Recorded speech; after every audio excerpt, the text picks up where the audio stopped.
Also, it might be good to turn the Wi-Fi off on that thing. On what thing? The phone. Oh, the Wi-Fi off? Yeah. Okay. Otherwise, they're both going to be using it. Okay. So, let's see. Are we live on YouTube? Yep. Oh, okay. I'm not sure how to get this pointing down. I don't know how we did this last time. Oh, sorry. I think last time we used the thing attached up there. That's why it's like bent. On this? Yeah. We had a different one of these, I think, and that thing attached to it, and then it came out over my shoulder. Oh. Yeah. Well, then why don't you get started? Welcome, everyone. I will. I'm Brian, hi. and Maybe I'm on camera. You are not. Your hand is, I think. Oh, okay. Yeah, I think it's your hand. Oh, also, I'm going to switch this back over here so I can see what we're doing. I'll keep working on this while you start. Okay, if I remember correctly, it was this thing. I don't know what it was attached to, but it moved it over my shoulder. Oops. Okay. Welcome. So today we're going to be talking about critiques and how critiques work at the school, and we'll do kind of some sample critique drawing, and we'll kind of give you guys an idea of what is going on with that. So let's see here. I've got the reference on my computer, and then I loaded the reference, I think, so you guys can see it occasionally too if we switch to it. I'm not sure which one of these I want to do first, but I'm going to start right now. What's going on with this thing? There we go.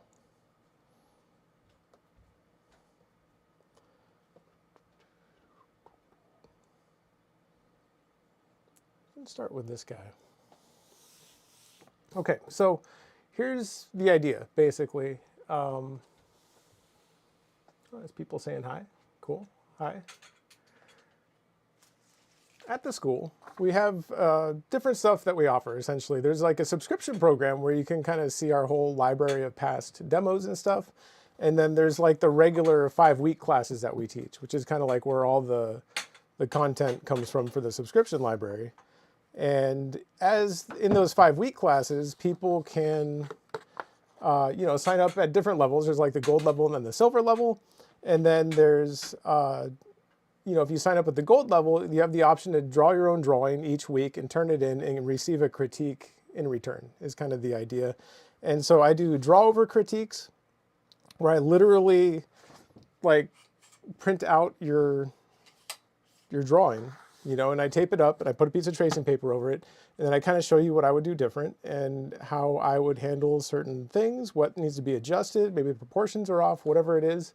And I'll usually spend anywhere from usually in the 20 to 30 minute range on one, maybe 15, depending on, I don't know, what needs to be done. And this is probably a good place to start with this one. So usually what I'll do is this, right? I'll just kind of grab these, tape this up here, and this is a printout of a student drawing. We had some students earlier kind of submit some work that they wanted to be included in the live stream. And I've got 4 of them here that I printed out. I don't know that we're gonna have time to do 4 necessarily. I think we can get through 3 at least. And beyond that, we'll see, I don't know. I want this to be, the whole thing to hopefully be around between an hour and a half. So we'll see how many I get through before then. And so this is the first one, right? And also, oh, can you hand me the tracing paper I made back there? Mm-hmm. Yeah, one of those will do.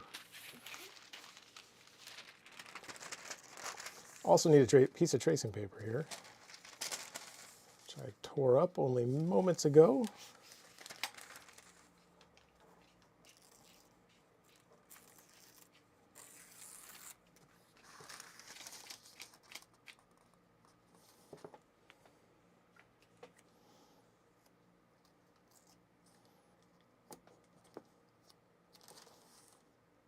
So here's what we end up with, right? We get a printout of the student drawing here, and then we've got, you know, a piece of tracing paper over top where I can draw on top of it and kind of show some things that I would do differently. This is a pretty good drawing. I mean, it's not like there's like a ton to do here. Also, the other thing to note is that my printer prints things too light. This is always a bit of an issue. So I have the drawings here on the computer as well, if I can find them. Oh, maybe I don't. Well, regardless, you can see them, they're usually a little bit darker than this, but I know people sometimes are like, wait a minute, that's not what my drawing looked like, but I can see it on the computer and I can see all the values just fine, which is good for the critique.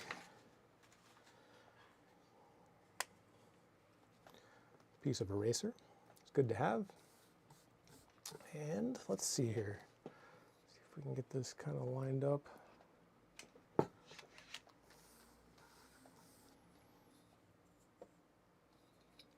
So this one overall looks pretty good, right? There's some things, just little kind of proportional things. Not even proportional, but the way things connect a little bit, especially this leg right in here, right? The kind of like bulbousness of the leg and then kind of how it pinches right into this area. And it feels a little bit narrow and like it's not quite connected to the torso, right? So that's the first thing that stands out. Overall, the proportions are pretty good. But this leg, I think, just got a little bit bulky maybe in here. And we have to figure out how to make it feel like it connects up into here. And you can see, if you look at the reference real quick, I don't know if we can put that on the screen. Can you select a reference real quick? I loaded all 4 of them. Go down over one. Yeah, there's one of those. I don't know if it's number 1. Try number 1. It is number 1. Oh, good. And then I added a microphone so they can hear me while the reference is on also. Yeah.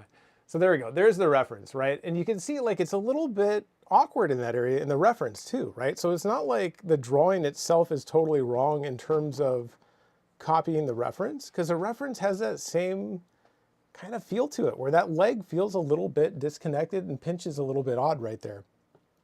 And I think there's some things we can do that will help with that. And then there's some things in the arm that are a little bit rubbery maybe. And let's see, you can switch it back. I think that's good. A little bit rubbery, and we can kind of see maybe where we could push some straights or figure out how to get this arm to work a little bit better. So there's something about this that doesn't feel quite right. So we'll have to go in there and get the gesture working correctly and then make sure things aren't pinching a little bit awkwardly. Yeah, that's generally it. This like feels pretty good overall. In terms of the values, they're pretty light, but part of that is because the lighting in the reference is incredibly difficult lighting, right? Like I would say the lighting in the reference is like very advanced lighting, not necessarily conducive to learning. You know, having a really, really clear shadow pattern and a really clear separation of light and dark is kind of what you want when it comes to learning this stuff, you know. And then as you get more advanced, you can kind of work in a closer value range, sort of, where your shadows and light values are a little bit closer together, and it gets more difficult for sure. It's still possible, but in terms of learning, this would be a really difficult piece of reference because it's hard to tell, especially in the torso, what's in shadow and what's not. And then the shadows that are there are really light. You know, they're not like dark shadows at all. They're very, very light. And so I don't want to get into value too much on this, but you just have to be really careful when you're picking your reference, right? Because it's totally possible to pick reference that's really difficult to draw without realizing it. You know, and so you got to be really careful with the pose and really careful with the lighting and make sure you have that really clear separation of light and dark. And yeah, anyway, let's go in here and draw. We'll start working through this a little bit. The head might be a little bit small. Just a little bit. We'll see. It's okay. So we'll come in here and start with a head size, right? And this guy, I mean, he has kind of a small head, so I think we can put a head shape in here. I might make it just a tiny bit bigger, but overall, I think this should work out okay. He also has his head tilted back a little bit, so we're kind of seeing some of this type of shape up in here.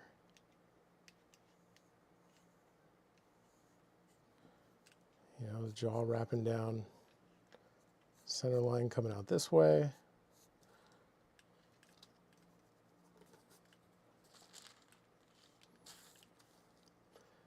You know, we get a little bit of compression under here, where his neck, you know, his head's being turned and kind of compressed up against his neck in here.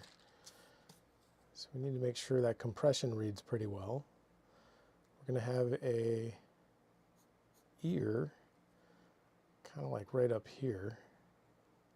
It's got kind of a small ear, right? So we can get kind of a small ear on there. Let's do this.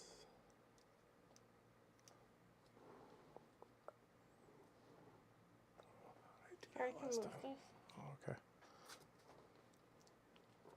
It's pretty good. Yeah, it looks decent. There we go. This thing is not, it's not tight. That's okay. I just need it to a little square up a little bit more. Okay. What happened to the Forgive us, audience. tightener? What's going on here? Okay, We have a it's very gonna- awkward camera stand. This thing isn't tight. You can't tighten it? You can, but it keeps coming undone. Here, you want me to hold your pencil? I don't know. Guess it's going to stay like that. That's what Sorry, I'm- I'm trying to do Instagram and YouTube at the same time, but it's Yeah. a challenge apparently. It's a challenging thing to do, but we'll get better at it. Okay, neck drops down this way. Right, and then we get some compression right in here happening. So we get a little bit of compression in the neck. And we get the trapezius kind of popping out this direction.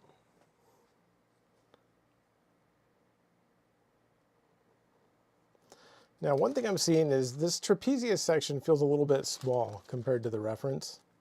So I'm going to go in and see if I can get that to match a little bit more. It's going to kind of drop down like this. This part leads basically down to where the pit of his neck is in here, right? Which kind of drops down this way a bit. And then we get collarbone. Come in this direction and then kind of up this direction. Now, one thing I'm noticing, well, you got the tilt in the shoulders pretty good, but there's something about this shoulder that feels, I think what it was that it was not enough trapezius up in here, and it was maybe the shoulders getting a little too close to the head. I think if we do that, add a little bit of trapezius over on this side, just a little bit poking out here, and then we get the deltoid over on this side, basically popping up.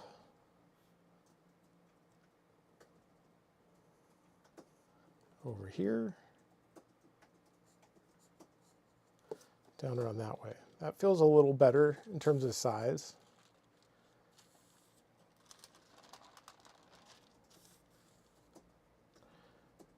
Right, we're going to get deltoid. Interestingly, it actually does kind of start right about there.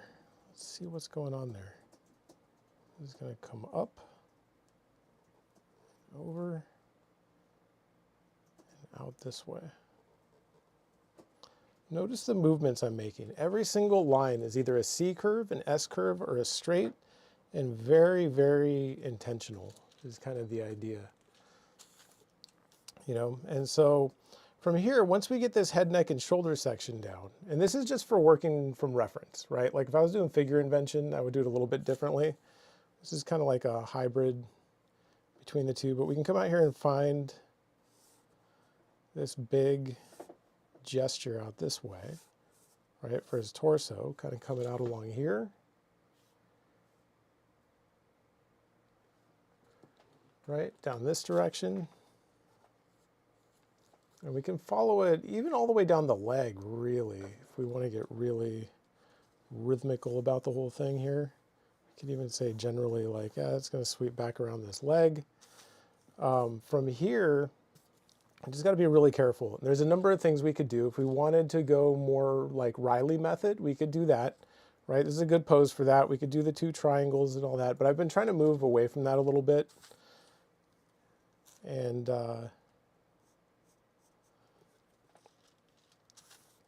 yeah, what I'm going to do is just kind of find some general shapes here real quick, right? Like the chest kind of pulls in this way. Bit of this part coming in this way. You know, we're going to have rib cage up in here. Probably got a pretty big rib cage. Some of the lat coming in this way. Oblique. A little bit of oblique down here, bulging out. Right, we need a nice sweep for this leg. It's going to come out this direction. Double checking this angle here, making sure this leg feels okay. The angle's about right, but I feel like this is a little bit too much of a curve compared to the reference and just in general. It's just kind of like pushing the knee down a little bit too far. And I think the effect that that's having is it's making this part down here feel a little bit small and bulky. So I think we can just kind of push a nice rhythm up this way. Right, kind of in through there. And I think extend this knee out a little bit.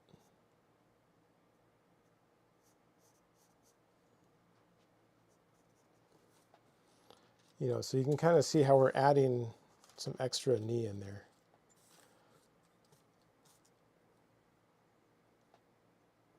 You know, and then he's got some compression or like overlapping going on here where his butt kind of sticks out.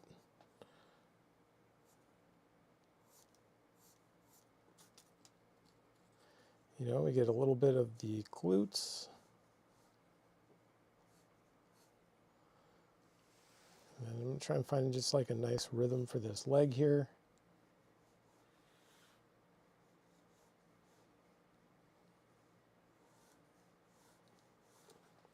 Kind of coming up around that way. There's a quick question for Yeah, you. yeah. So this question is from Ryan Schaefer. Oh, yeah. He asks, do you generally use the pit of the neck as a rough placement for the top of the rib cage overall? Yeah. Oh, rib cage oval. Oh, the rib cage oval. Yeah. Yeah, so what I would use the pit of the neck for is mostly figuring out where the center line starts. And then I would kind of use that to kind of, and then basically the orientation of the oval for the rib cage has to do with the sternum. So if you look at the sternum, it's usually going a specific direction, right? And it comes down from that pit of the neck area. And it's very straight, right? Like it's a bony area, so it can't bend, that first part of the rib cage right here. And so usually I'll kind of judge that angle from there and then use that to kind of judge the rest of the center line, along with maybe some plumb lines and things to make sure it all ends up in the right spot. And then from there I go for the oval. And what I'm looking for with the oval is partly how much rib cage are we seeing on the other side of the center line here, right? And make sure this works in conjunction with our oval. Right, same thing over here, like how far out does the rib cage come this way? And on him, it's really hard to tell because he's a really bulky dude. So there's so much latissimus out here and oblique built up on top of the rib cage that it's basically impossible to find on this side, right? But as long as I know this kind of tells me the angle. This kind of tells me how far out this way it goes. And then what happens with the top of it is it goes just barely up over the collarbone here, right? And the reason for that is if you look at the rib cage, right, what actually happens, let's look over here, right? If we get collarbone, say sitting like this, right? So here's our collarbone, little pit of the neck in the middle.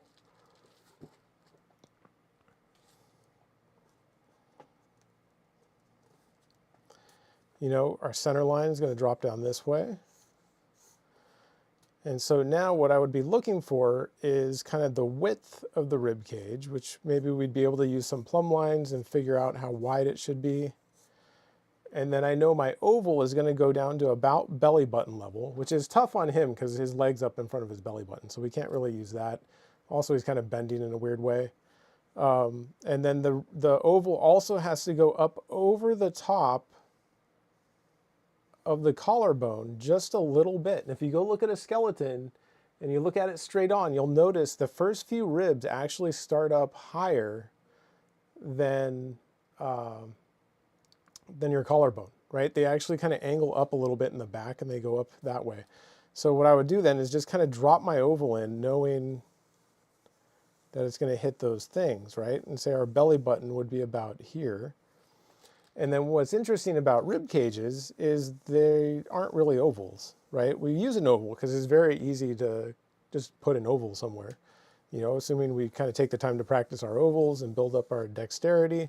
And then from there, I know we have sternum coming down, and then we get opening of the rib cage down this way, right? And then the actual bottom of the rib cage is down here, right? Kind of like that.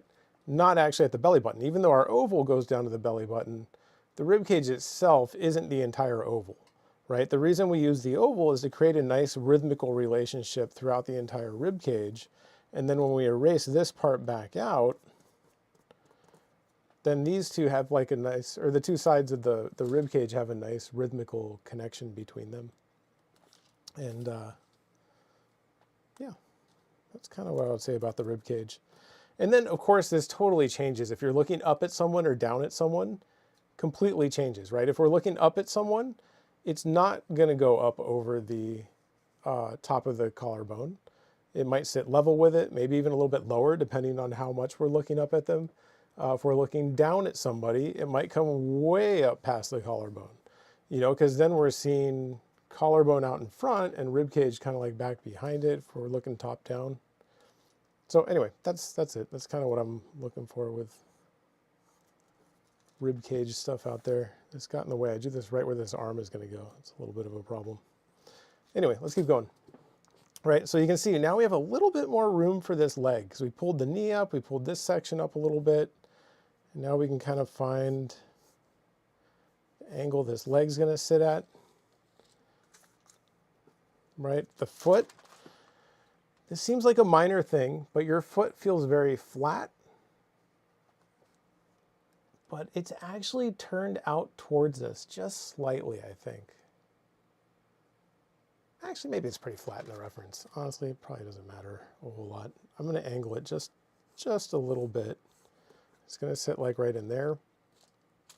Right, if we zoom back out here, we're going to have the rest of this leg, right? Finding the rest of this gesture.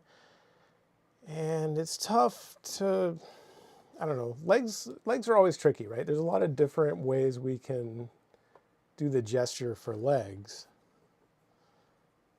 In this case, I'm going to do this. I'm going to pull this down this way, right? And then I'm going to follow this back with more of a straight. So the knee, if I use a plumb line, the knee lines up kind of like with the back of the glute right about here. And so from there, this is going to come down to the leg and foot back this way. Double check this angle here. My laptop, there we go. The laptop at a weird angle. If you're going to do this, make sure you're looking at your reference straight on. That's pretty close, right? And then your foot placement seems pretty good overall. Right, it's going to kind of swing back this way more, I think, kind of like that. I think you kind of push the foot forward a bit, and yeah, I think it sits a little bit more like this, kind of right in there. Now the back part here, again, we're going to swoop this down, find our gesture, right, kind of coming down this way, and then down this way, down to a good ankle width. right? Remember, gesture is all about length and width. I'm trying to establish what's the width of the knee, what's the width of the ankle, width of this connection point up here. How does this swing out to the heel, which I think can be a little bit larger.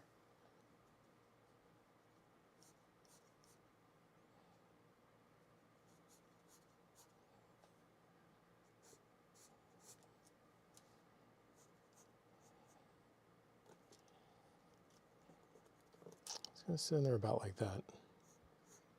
Okay, there's Yeah. a couple more questions for Okay. you here. So the first one is, I feel like, a little longer, so I'll ask the second one first. Okay. This is from Brickman101. Okay. Brickman 101. He asks, or she asks, well, Brickman, I'm just going to say he Yeah. probably. The rib cage is equal to 4 cranials, right? So somebody, Brickman was asking if or stating, I guess, that the cranial That's a question is, what was it? The cranial mass is like equal. The rib cage equals 4 cranials. So for The the rib cage cranial. equals 4 cranials. I mean, as a generic measurement, that's probably correct. It's not one that I've ever heard, but there's so many little measurements and things like that you can learn that.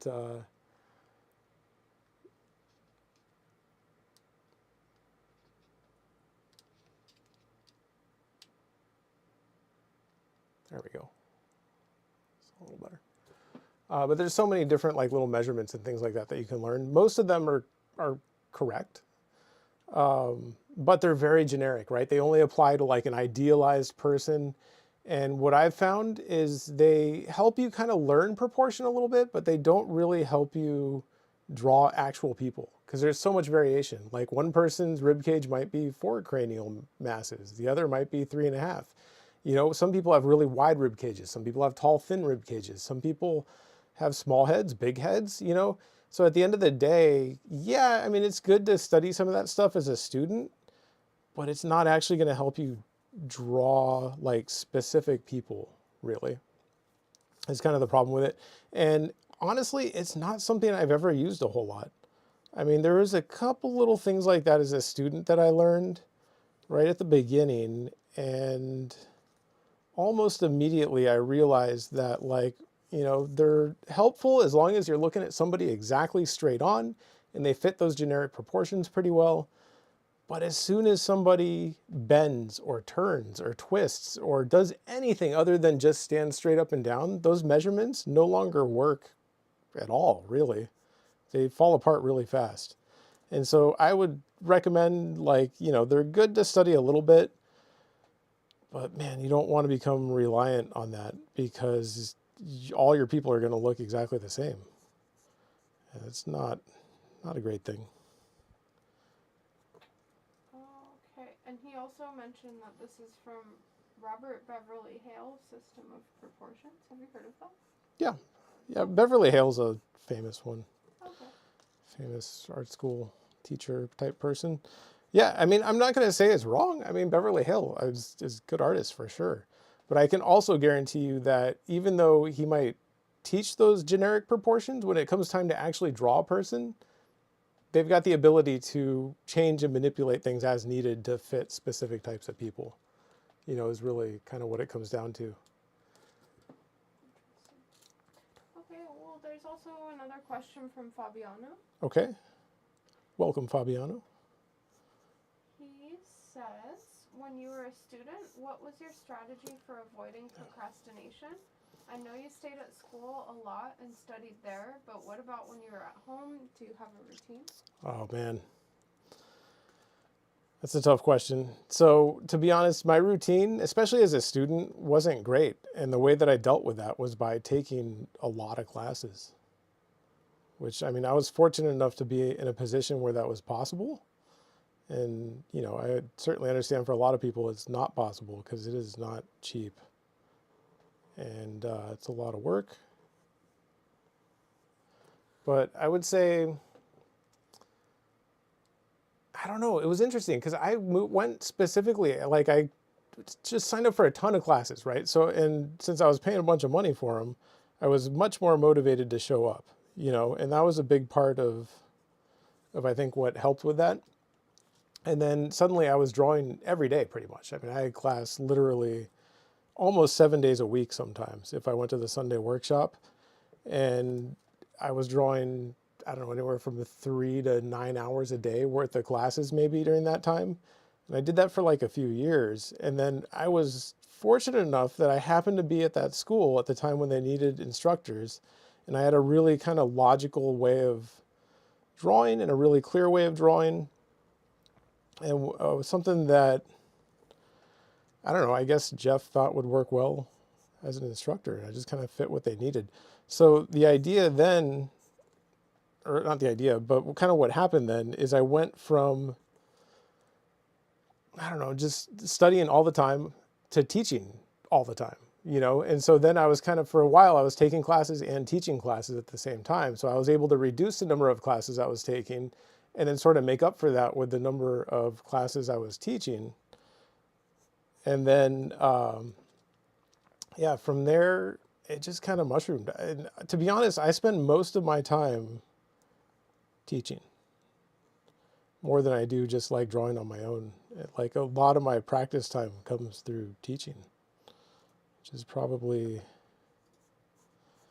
maybe not what people want to hear from their instructor, but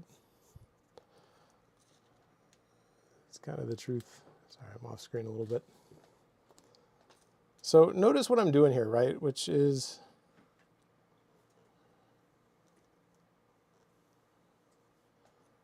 basically changing up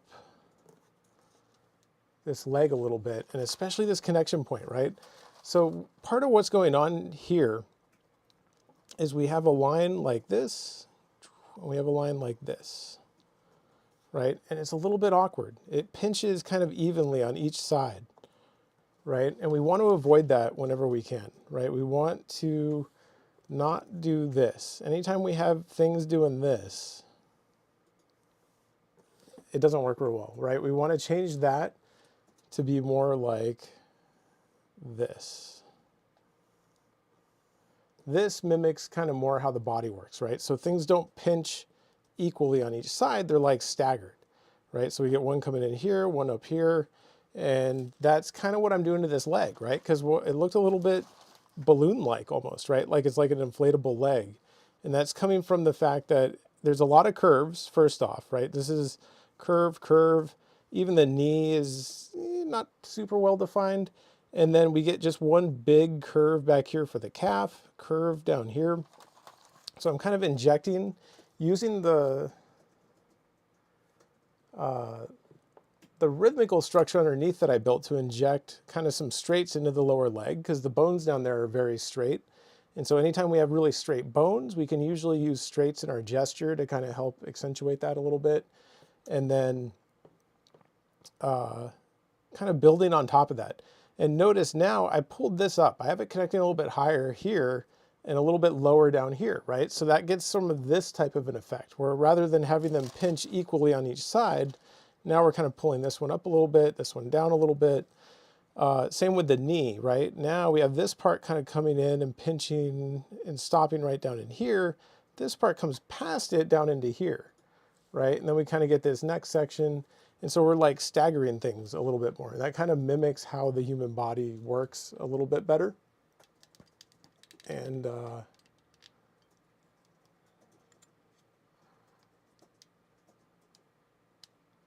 sure what's going on with this phone.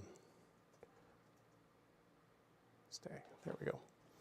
Okay, so that's kind of the idea. You know, same with this leg now. We're going to have, it has a little bit of that same thing going on. It's very round. So we want to think about partly how we're getting compression up into here. So we can probably push a straight up here, where we get this like little compressed area from the leg being bent. And then we can kind of push into, or pull a calf out of here.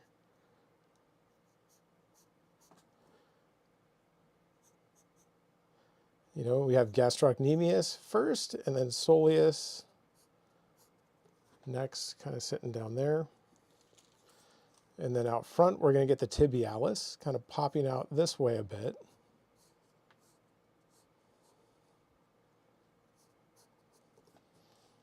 kind of get that leg wrapping around there. Don't really like the way these connect. Try that again.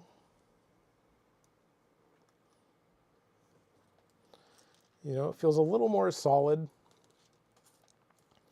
And we get this leg kind of squeezing back up in there.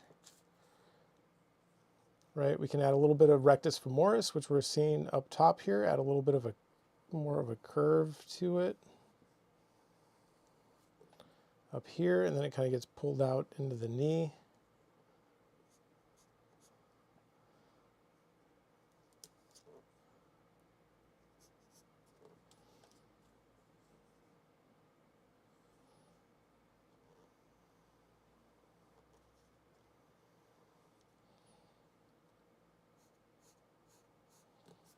Oops. I have a few Great more line. questions to Yeah. give you when you're ready. Yeah. The first one is from Neil, who says, "Hey Brian, was taking Watt's online course, then made the switch to your library when it went live. Nice. He says, I was just wondering what kind of paper is similar to newsprint but more permanent and archival." Welcome, Neil, and I'm glad you find the subscription library useful. As far as paper similar to newsprint, there's really none, if I'm being honest. It's pretty unique, and you're right that it's not archival, so it's really more of like a training medium, right? And the idea is that we can use it in a way where we can really quickly create specific edges and values, and we can work really fast, right? The problem with graphite, as awesome as graphite is, I mean, you can get incredible results, but it's not fast, right? It takes a long time to render things in graphite. It's kind of like a slow, methodical process, and it takes a while. You know, so for learning purposes, it can be a lot faster to work more with this stuff, right? Like this charcoal and newsprint and that kind of thing. Get this on here a little bit better. And so there's no like equivalent, I would say. But what's good is that all the principles that we learned with our charcoal and newsprint and that kind of stuff, it applies to everything, right? Like all the edges work the same, the values work the same, I don't know, everything really. Like all that it comes down to then is like, say if you're going to work in graphite, you have to spend the time to figure out like, well, okay, I know where my soft edges go. I know where my hard edges go. I know what the values need to be. Then it's just a matter of figuring out like, well, how do we create all that with graphite instead of charcoal? And it might take a little bit of experimenting, but usually you can pick that up pretty quick, more quickly than you would if, you know, you hadn't spent a lot of time studying stuff in charcoal and newsprint. But there's no real equivalent. I would say just graphite on paper, just a piece of like, well, I like Bristol board, but it's really expensive. But if you're doing like a nice finished piece, then a good piece of Bristol board is really nice. It's nice and thick, and you can like change it, change things and erase things a million times. And it works pretty well. And yeah. Aside from that, I mean, you can work in charcoal on like a piece of Strathmore 400 or something, you know, something like that. And then again, all the same rules apply, right? Like the difference with charcoal, like graphite, you can get really, really detailed. In regular charcoal, if you're just using like compressed charcoal sticks and vine charcoal and, you know, that type of tools on regular paper, you can't get the same level of detail that you can with graphite. And that's partly what these tools let us do, right? Working with these charcoal pencils on newsprint, smooth newsprint specifically, what that does is we can sharpen this up and get the same level of detail that you get with graphite, you know, and we can do little hatch marks, we can do all these values, and we can work really, really fast, like as fast as we can in charcoal, but learn graphite type stuff at the same time, you know, but with the speed and efficiency of charcoal. But then if you're going to do something more permanent, and you're like, well, I don't want this to be on newsprint, then you're going to have to pick one. You're going to have to pick graphite or charcoal or whatever it is you want to work in. And, you know, just remember, like if you're going to work in graphite, you can do all the same stuff. It's just going to be much more slow and methodical process of building up value and edges and that kind of thing. And if you're going to be doing, you know, like regular charcoal type drawing, then just know that you can't get the same level of detail. You're going to be working more with like generalized shapes and softer edges and that kind of stuff. Anyway, that's kind of what I would change about these legs. The arms are pretty good. Don't think we need to mess with them too much. What time is it? How long have we been doing this? We've been streaming for about 50 minutes almost. Oh, a long time. I'm still working on the first one. Okay, I'm going to switch to a different one. Let's switch.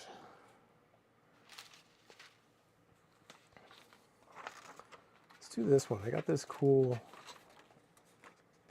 This one looks pretty cool.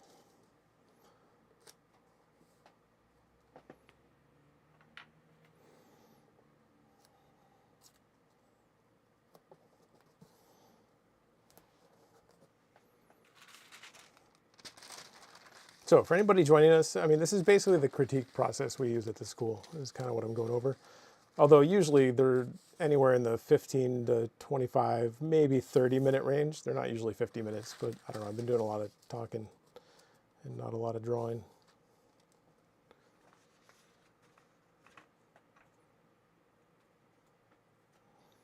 But essentially, I print out your drawing, and then I tape it up with a piece of tracing paper, whoops, on top of it. And I draw right on top of your drawing. Show you kind of what I would change, what I would do differently. And got a piece of reference here. This is another one. This isn't one of our photos, but it's a Yoni photo. If you guys have been doing figure drawing, you've probably seen his photos before.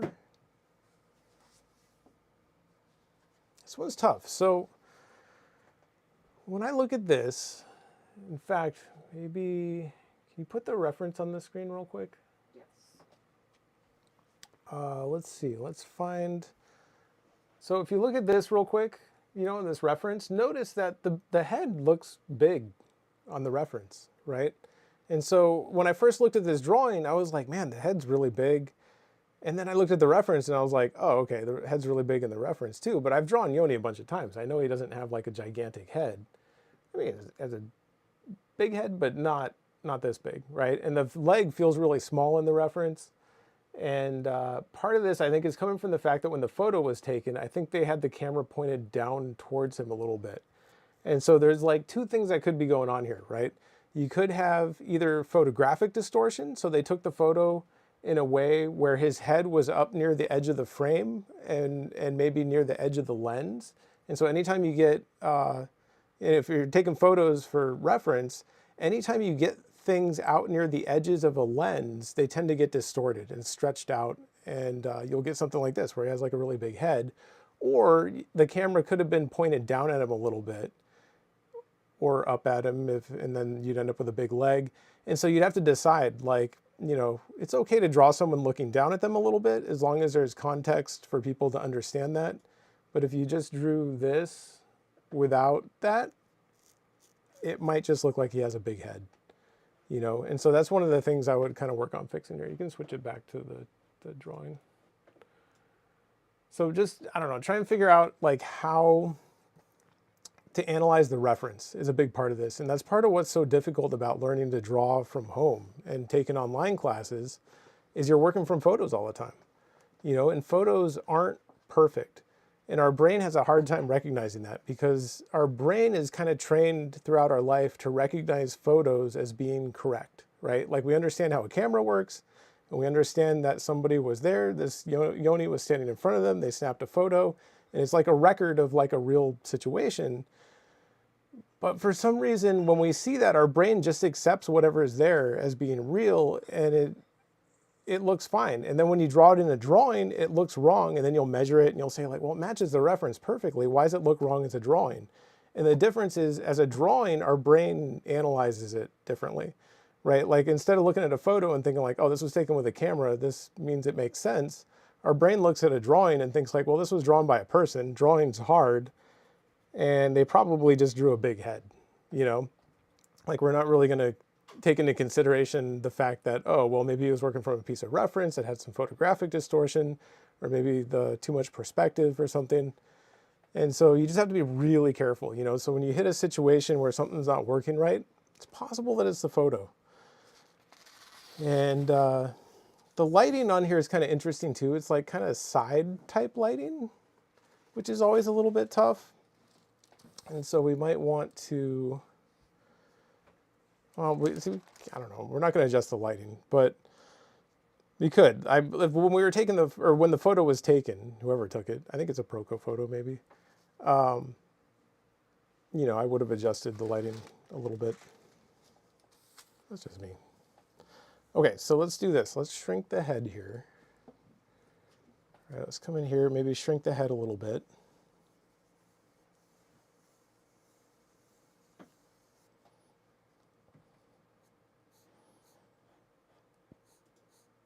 A bit of a head tilt going on here as well.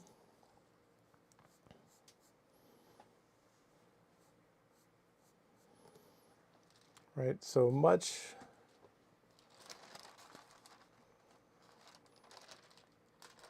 smaller head. You know, and then his neck kind of drops down from there. Back of the ear kind of sitting up this way. Or back of the jaw, front of the ear.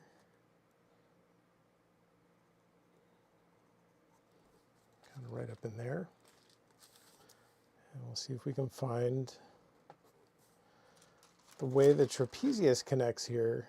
And overall, this is a pretty good torso, right? There's some things about the arm I might handle a little bit differently. You know, it feels a little bulky up here and it kind of tapers a little too quickly. We can worry about that in a minute. Mostly, let's get some of this trapezius section on here. And out this way.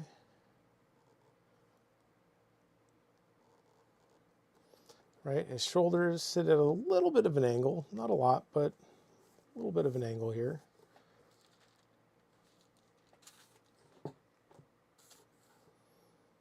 Right, we can kind of follow that sternocleidomastoid muscle, right, which is that muscle that runs up the side of your neck and goes back up behind your jaw, connects up underneath your ear. But that'll basically lead us down to where the pit of the neck is going to go, which is essentially right about here. Right, kind of like right about there. And then we can kind of find the collarbone here, coming out this way, out this way.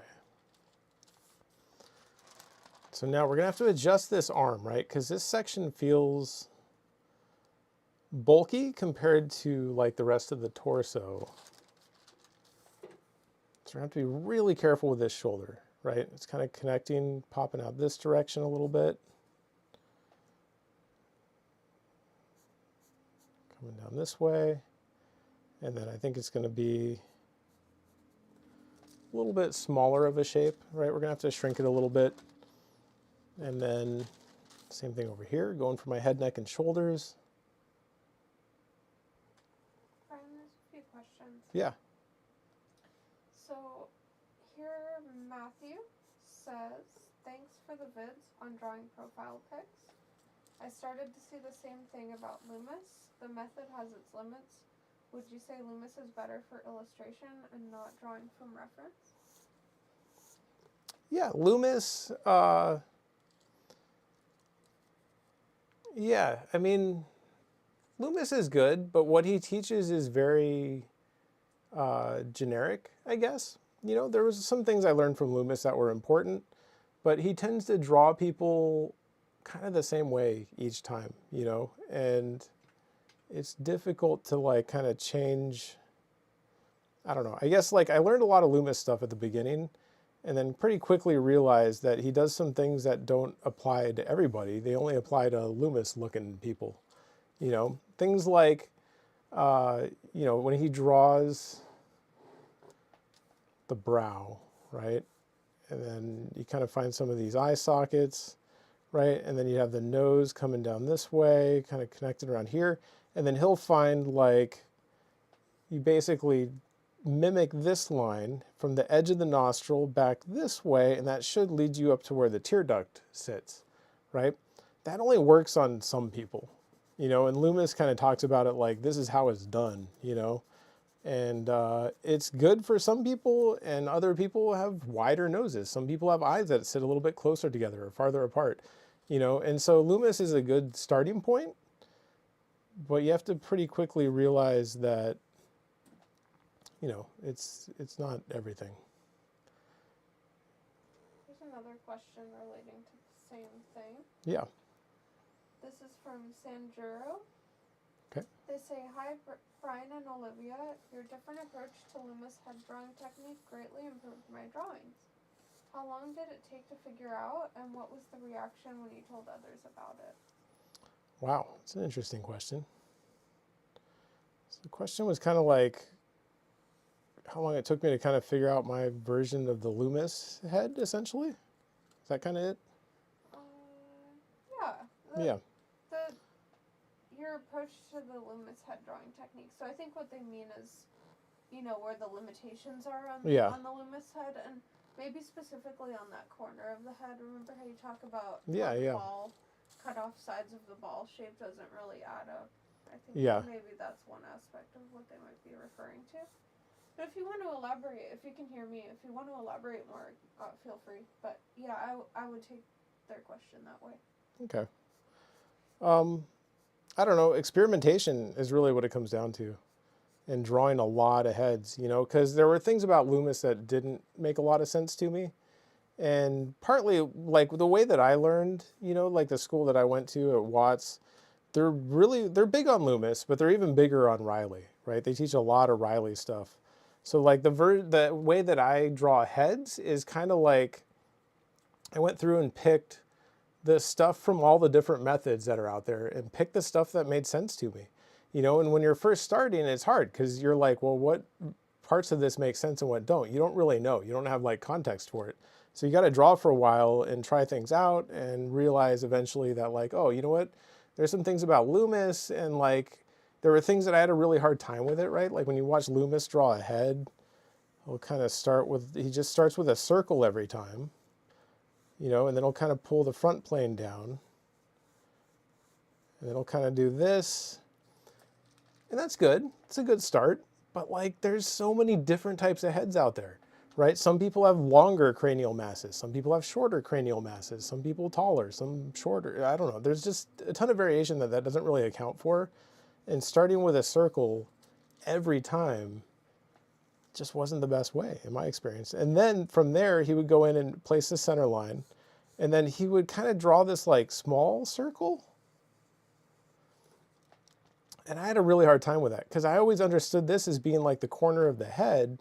But eventually, I don't know, the more that I drew, I started realizing like, you know what, that's not really the case. I don't think that's really what that is. And eventually I realized what it is it's like, it's the beginning of the flat part of the side of the head. You know, so if you think of a head as a box, you know, we have just like a generic box. And it looks something like this.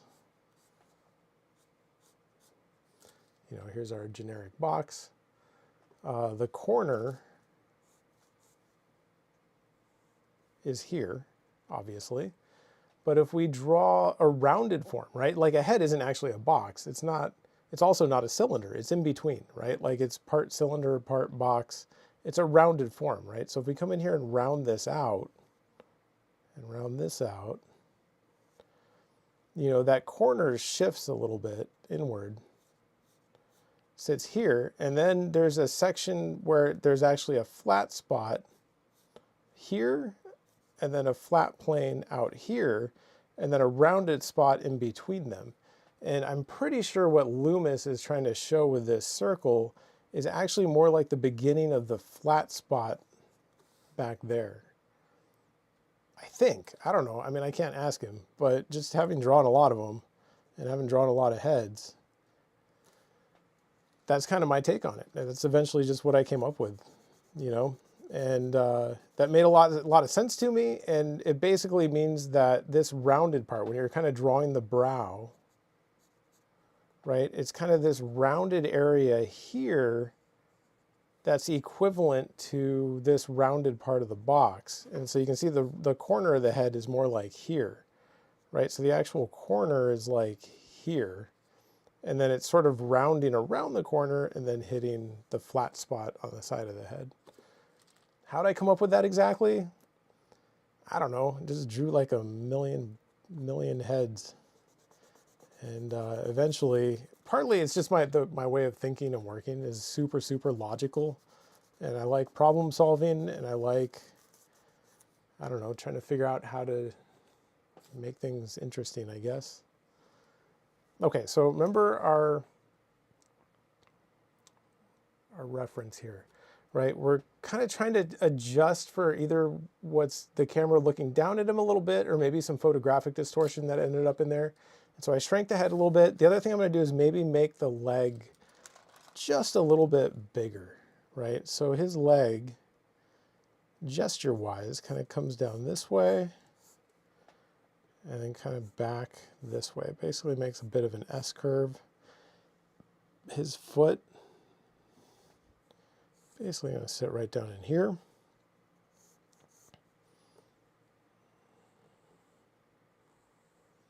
It's going to curve, sorry, off screen a little bit there.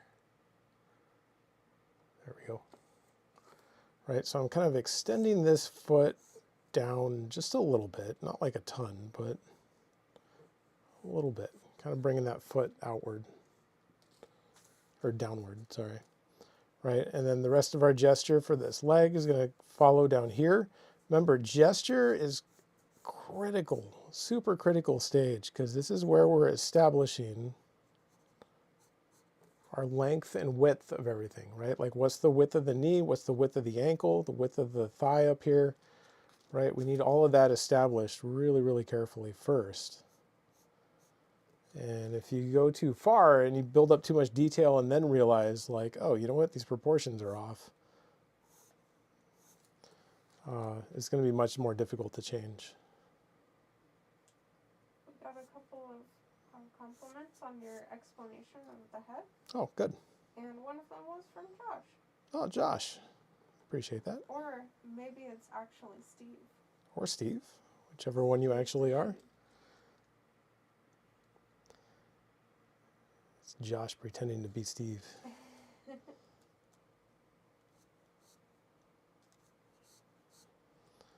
Right, so we have this leg going away from us, right? Because he's got this leg kind of back, and then we're looking down at it, and then he's got this foot angled. So this section down here is going to get really small and narrow. And I kind of start working that foreshortening in, even at this stage, right? Like back at this kind of gestural stage.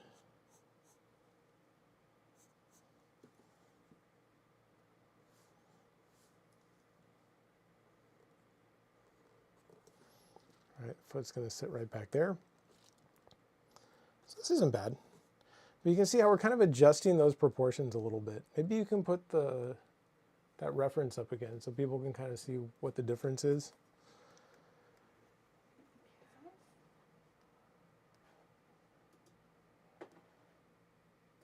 There we go.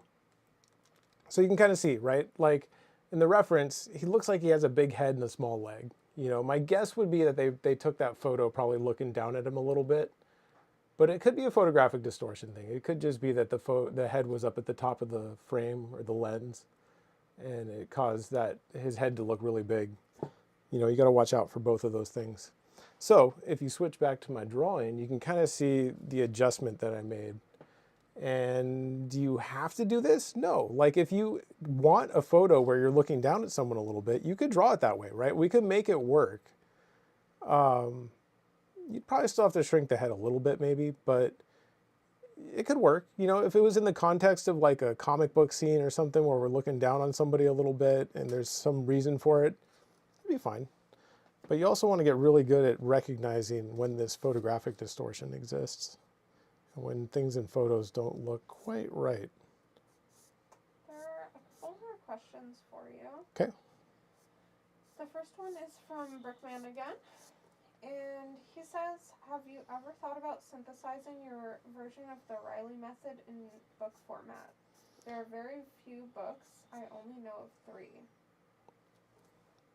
That's a good question. So, as far as a book goes, yeah, I'd like to do it someday. Definitely. Was he saying Riley book type stuff? Yeah, Riley method specifically. Yeah, I'm trying to think because I've never seen a great Riley method book. There's that one article that Ron Lemon did that was in like, what's that magazine called? There's some magazine that has like Illustrator stuff in it. And that was a pretty good article. It's hard to find nowadays. You can find it if you look around online. But honestly, there's things about it that I would do differently, as good as it was. And yeah, I'd like to do a book. I think it'd be cool. It's not going to be anytime soon, probably, but eventually. His arm down this way, right? His other arm is coming out from behind here. And then back behind him. Kind of that way.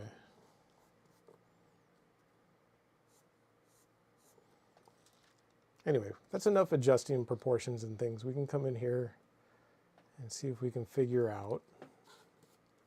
Oh, there was another question too. Yeah. Are you ready? Yeah. Okay. So the next question is from Matthew. And the oblique. Matthew, yeah.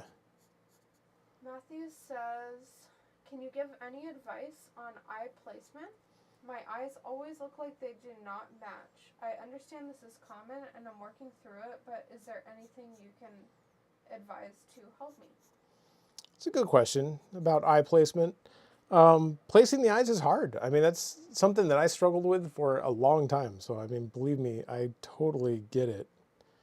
I mean, the answer you'll probably usually hear is that it takes a lot of practice, you know. But practice is always part of it. There's little tricks to it as well. And what I eventually realized was that placing the eyes becomes way, way easier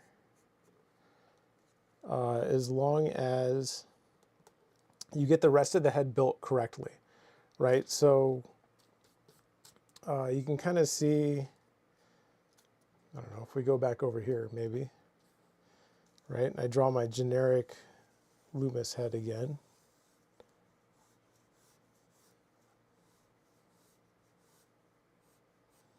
You know, we have our center line, maybe back of the jaw and the ear. Back here, we get our thirds, you know, hairlines up here, brow line, nose line, right? So when it comes to draw the eyes, each step of this process has to be basically correct, right? And that's not an easy thing to do. Like as a student, I used to really struggle with that. And I would draw the head, I would draw the basic shape, which wouldn't quite be right because I couldn't do it. And then I would start putting the features in, and then I would get one feature that looked good. And I'd be like, oh, I like that one. And then I would start trying to adjust everything around it to match that feature and to get it all to work. Sometimes it would work, sometimes it wouldn't. And eventually what I realized was that wasn't the best way to do it. And what it really came down to was I practiced those head shapes over and over and over and how to break the head down three-dimensionally. And then eventually, suddenly I realized drawing eyes became a whole lot easier. And what I realized what was going on was I was basically just filling in the blanks, right? Like as long as this stuff is proportionally correct, we can come in here and find our eye sockets, you know, kind of coming in this way, right? The nose kind of swinging down this way.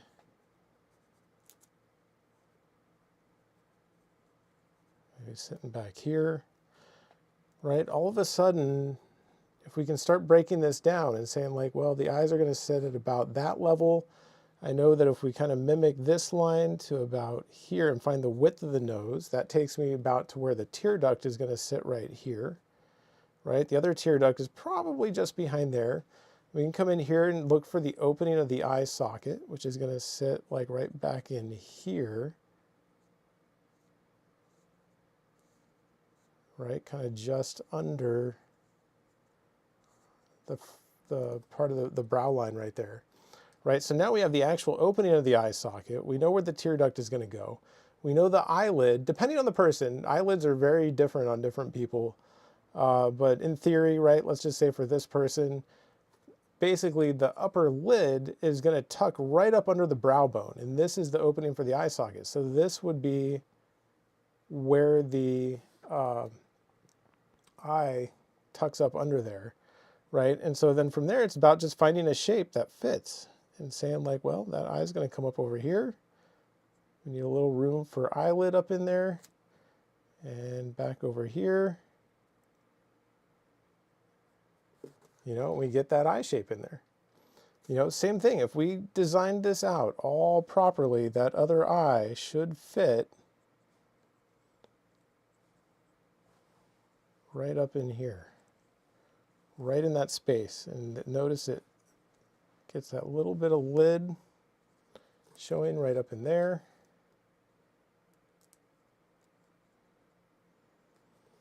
And they should just kind of fit right in there. This didn't work that well. I made the nose a little bit wide. It's not wide, but I didn't mimic this line properly. So it's more like that. So I think we can pull this out a little bit.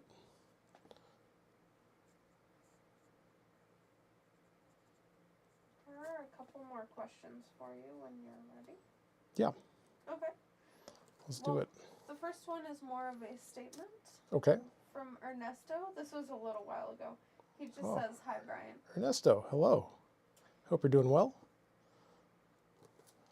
Then we have a comment from Brickman. He says, "Jack Fragoso has a very big book about it, about the Riley method." Oh yeah, the Ferragasso book's pretty famous for Riley stuff.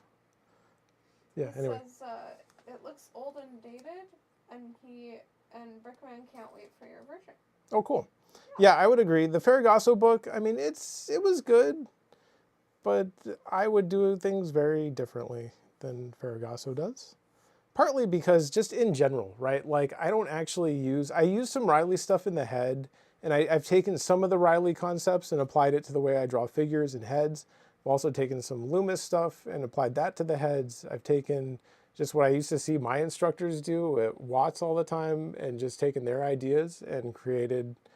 Eventually, I just took all the stuff that made sense to me and cobbled it together into one cohesive thing. Hopefully cohesive, I don't know. I feel like it is, but you never really know. And yeah, so I wouldn't say that I do Riley method stuff necessarily, right? Like I have some Riley stuff that I use and some Riley stuff I don't like. Mostly what I don't like about Riley is that it's all made for reference, right? It's a reference-based system. You know, it's not good for invention. And it was a little bit disappointing, right? To be honest, part of the reason I got into drawing was because I really like comic books and I wanted to be able to do figure invention. So I went to Watts and they were like, here we're going to do all this figure drawing. It's going to help you learn how to draw. And it did. It really helped. But one thing that was a little bit frustrating was I finally took a figure invention class there. And one of the first things they said was like, Riley method doesn't work for figure invention. It's totally different. It's all built out of like geometric shapes and moving them around in space.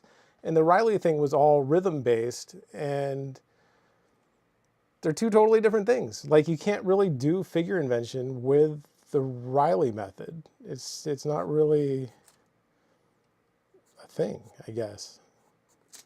I mean, it's just like two different things.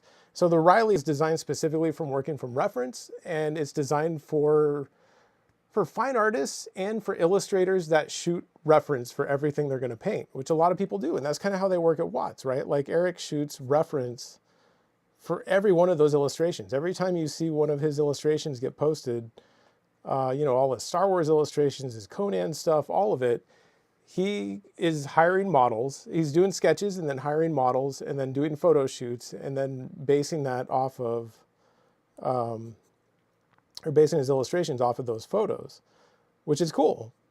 Just not necessarily how I wanted to work. And so it was a little bit disappointing to find out that, if you want to do figure invention and get really into comics, you're probably not going to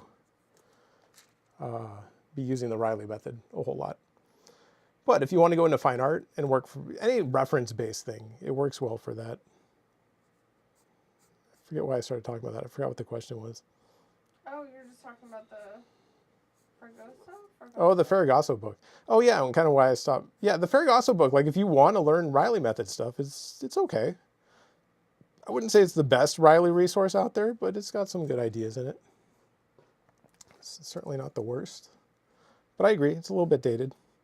I might make a Riley type thing. I mean, I studied it for years and years and taught it for years. And now that I have my own school, I'm kind of moving away from it and trying to gear things more towards partly what I like, right? Which is comic book figure invention stuff. And then also something more practical that people can use to make money, you know? Like if you want to go into concepting and illustration and all that kind of stuff, all the different things people want to do, then you got to really, I don't know, have some invention skills, in my opinion. Okay, so Yeah. there's another question, because there's a couple of questions coming on. Yeah. So I want to get through them. Okay. So the next one after that comment was from Celsius. Yeah. And they ask, do you change your hand grip to accommodate drawing different lines? As in, do you hold the pencil closer to the tip for smaller lines, etc.? Oh, yeah. Or does it not matter when it becomes intuitive? And they said, thank you. That's a good question. In terms of how I hold the pencil, I'm constantly changing how I hold it. Part of that is specifically having to do with these tools, right? Like the what is this, charcoal pencil, or carbon, or whatever you want to call it, sharpened to like a long tapered point on smooth newsprint. That specifically requires using the side of the pencil a lot and then switching to the tip of the pencil to do all your different marks, right? Because I mean, I can make like a zillion different marks with this thing, you know, depending on what we need to do. But you're right, I'm switching up my grip. I'm switching between dragging it this way to get like kind of fine line work that way as needed. I can put it up on the tip this direction, you know, and make fine marks that way. I can use it on the side, right, and fill areas in and create value really quickly and efficiently by using it on the side.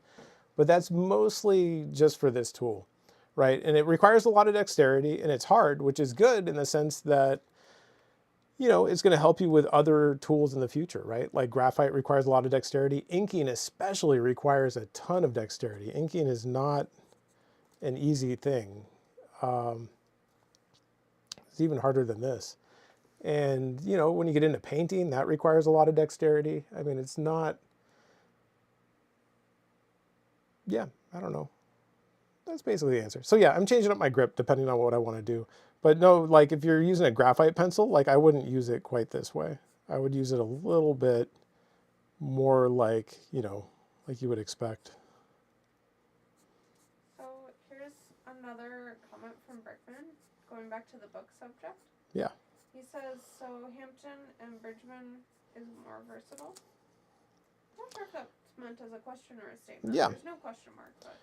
Yeah, I mean, Hampton is good. As a student, I liked Hampton. I never did a lot of like studies specifically from his book, but I looked at it. I had the book. I spent a lot of time looking at it. And I certainly am influenced by it somewhat, you know, and Hampton's cool. Once I got better and better, I don't want to say mean things about Hampton, but some of it is a little bit sloppy, and then some of it's like really clean and clear. So it's kind of similar to the Bridgman book. This goes for every book, right? And I don't want to say mean things about artists. Like if I make a book, I'm sure it's going to turn out the same way, because literally every art book is like this, where there's certain things that artists are good at, and every single artist has like weak areas and strong areas, you know, so you need to be able to look at the book and say, hey, what is this person really good at? What do I want to get out of this book?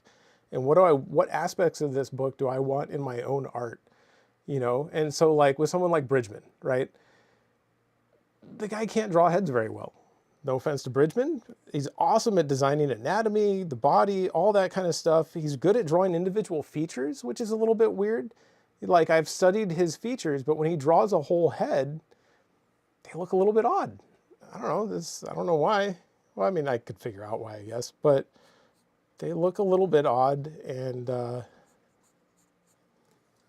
yeah, you just have to pick and choose, right? And that goes for all of them. Like there's things about Loomis I like and things I don't.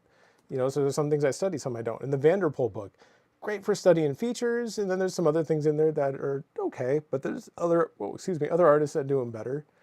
I like the Human Anatomy for Artists book. It's a good anatomy book, but I wouldn't really draw any of the things. I use it more as like a reference book because it's more like a textbook almost, like a reference book. And yeah. So just be careful with books in general.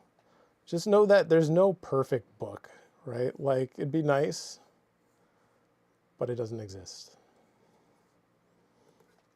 I'm trying to figure out what's going on with that arm there. Another question from Matthew. Okay. Matthew asks, who were your favorite comic artists growing up? Oh, favorite comic artists. That's a good question. Someone asked me the other day, they were like, name your top 10 artists. I think it was on Discord. And I was like, man, there's so many more than 10. I don't even know how I could name 10. And I think I just listed the first 10 that came to mind, basically. But, I mean, all you got to do is look at this giant shelf of books back behind me. And I don't know, for comic book artists, when I was younger, I was a huge Jim Lee fan. I was like, Jim Lee's awesome. He's the best. Nowadays, guys like Mark Schultz, I like a lot. Comic guys. I'm trying to think. I've always been a Dale Keown fan. You know, the guy that did, gosh, can't even think of what he drew now. He worked on The Darkness for a long time and did like a Hulk crossover for a little while. But before that, there was something he started on, which I can't remember. But Dale Keown was really good. I like his work. I have this Alien book. I don't know if you guys can see it. Not quite, but if you look right back there, there's this giant, like, original art edition of an Alien comic book. It has some really cool art in it. I think it's by Walter Simonson. But it's really cool. I like that thing a lot. What's weird is, like, I don't actually read comics that much anymore. As much as I like them, they got to be too expensive, and kind of stopped reading them after a while. I would like to start again someday. So honestly, I don't even know who the big comic book artists are at the moment. I know which ones I used to like.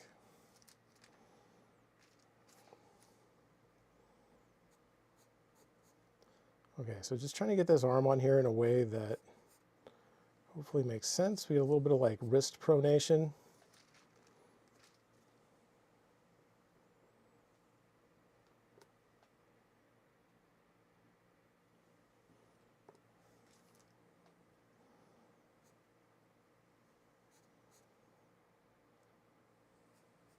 Oh, Matt has an interesting question. Yeah. Matt, sorry if you go by Matthew, I called him Matt for some reason. Maybe we're friends now. He says, I'm thinking of taking one of my favorite comic book artists and reverse engineering his work with Loomis. However, it occurs to me that maybe I will just end up copying his style when I do my own work. Is that a valid concern? Yeah, I mean, if you're going to do studies of people's work, pick people who you want your work to look like, right? Because it's true. Like, the people that you study are going to have an influence on how your work looks. I mean, there's no way around that. And I don't know of any artist that's gotten incredibly good without doing at least some master studies and studying some other artists.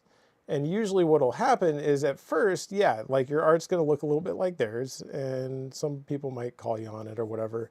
But over time, as you get better and better, that'll happen less and less, and you'll kind of come up with your own version of things a little bit more.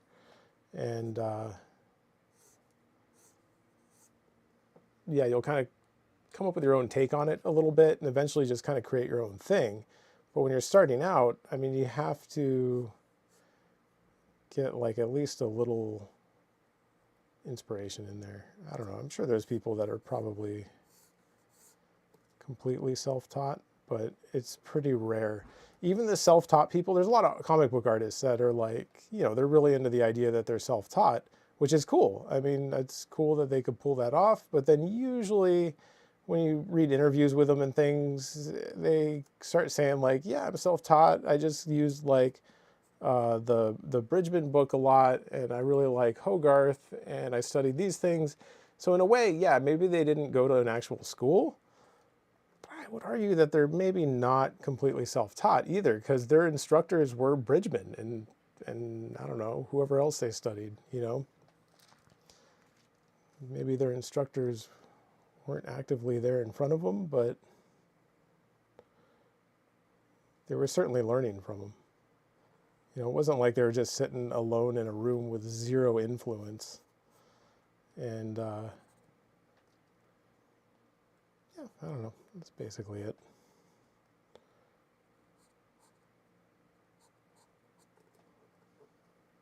Matthew says, right on. Thank you. You're welcome. There are a couple questions from Anthony Yeah. De Janeiro. Oh, yeah. He asks Pitt and Hulk. And then he says Dale. Pitt. That's what I was trying to think of. Yeah.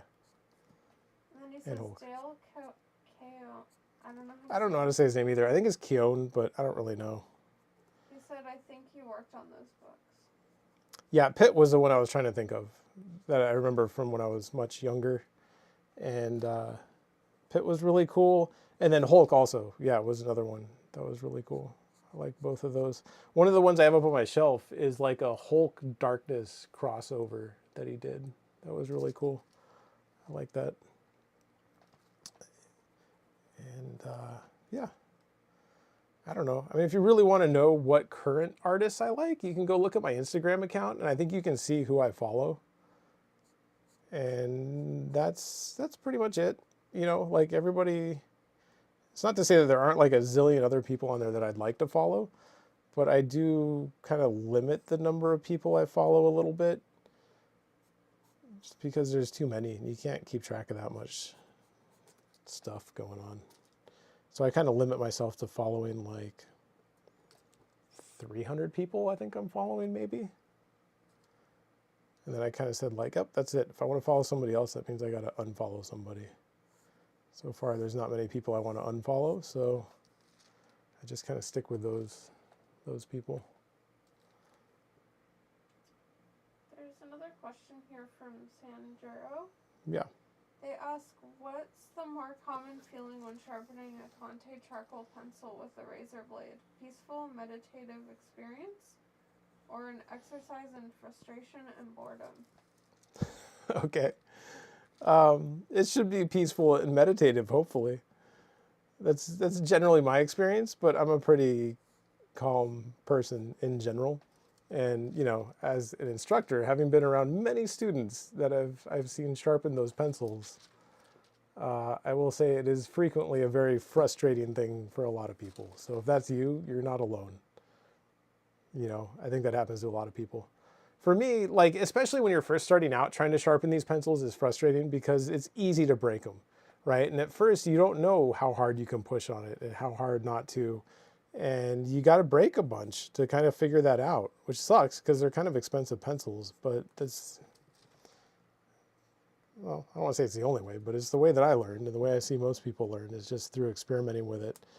And at first it's very frustrating because you'll break a lot of them and you'll be like, dang, what the heck? These pencils are like a few bucks each. You can't just be breaking pencils all the time. But eventually you kind of get the hang of it and you realize like, okay, you just got to be really careful, take your time. And usually they'll stop breaking. If you're using the Contes, I will say the Contes are no good now. They are all totally broken inside. And maybe like one out of, like if I bought a box of 12 Contes, I'd get maybe 4 or 5 good pencils out of it, which is bad. That's a bad success rate for pencils. To the point where I stopped using them entirely. And yeah, I use these. These are Wolf's Carbon pencils that I use now. Yeah. They're not as good because they're a lot thinner, so it's harder to fill in really big areas on the side of the pencil. It takes more time. But everything else about it I like. It's a nice pencil, definitely.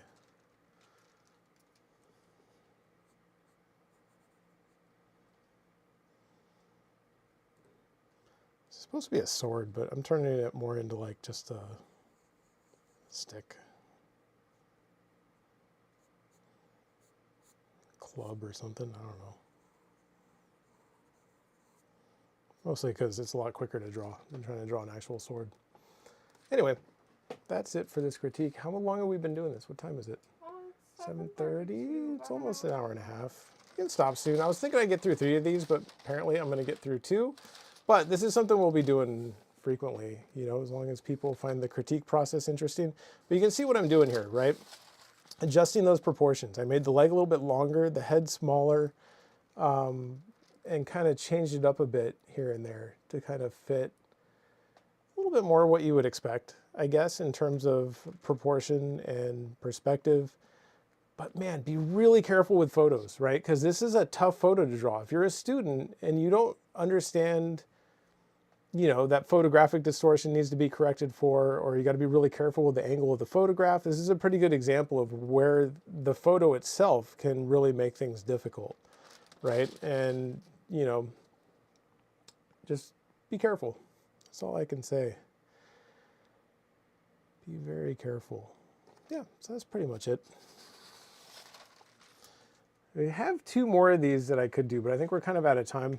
I might save these for the next one. There was these, this one and this one. I wanted to do both of these, partly because this is just a really challenging pose. I think this would be actually kind of difficult. It might be good to see. And then this one is from one of our pieces of reference. And I was going to actually talk a little bit about the difference between kind of what I look for when I'm doing these photo shoots versus kind of what I'm seeing in these other pieces of reference that are from other places. And maybe you can put those on the screen real quick. Maybe I'll just talk about that real fast.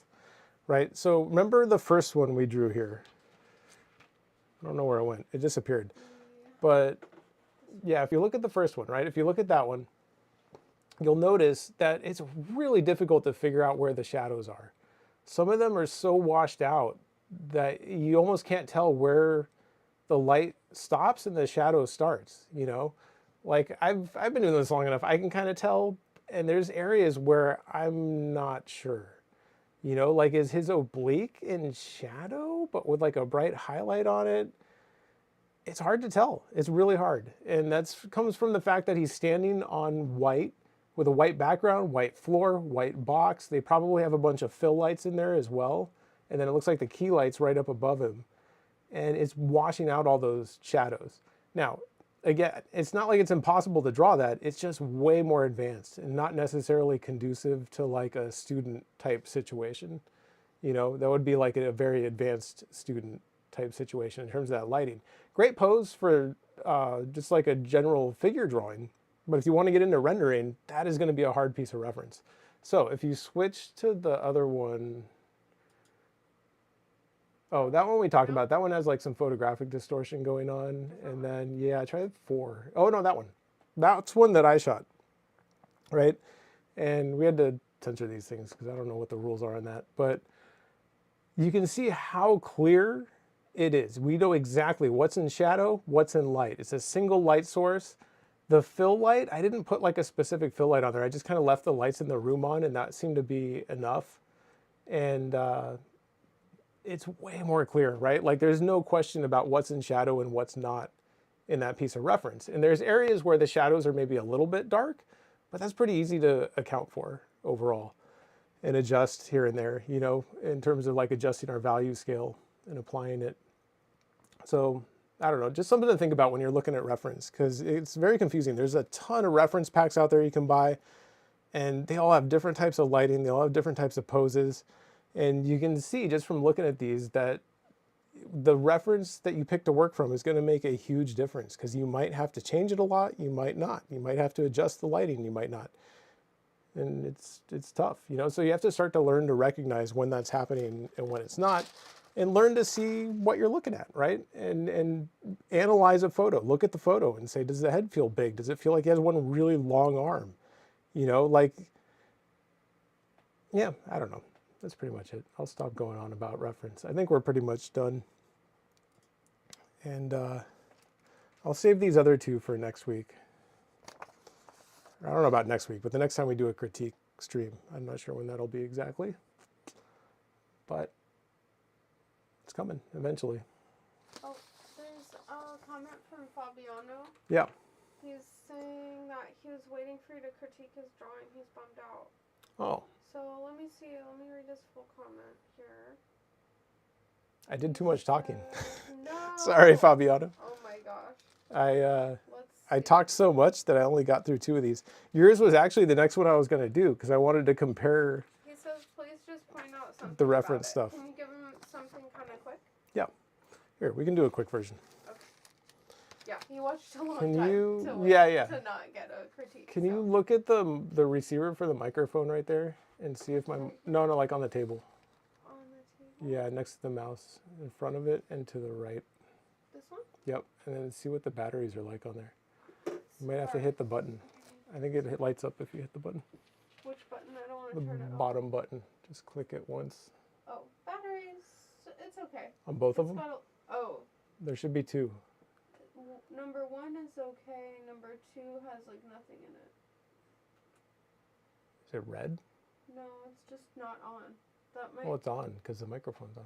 But there's. Can you see? Yes. One. There are 3. Yeah, one's the receiver, and then there's 2 microphones, but there's only 1 microphone connected. The one that's connected looks fine. Okay. So our microphone's not going to die. That's good. I didn't have time to charge it all the way. Okay, Fabiano, let's do this. Let's knock this out. Oh, you know what I need? I need more tape. Did not plan ahead properly. Get some tape. Also, you know what else I'm going to need? So another piece of tracing paper that's sitting over on that thing. Here? Yeah, just one of those. Thank you. There you go. Uh-huh.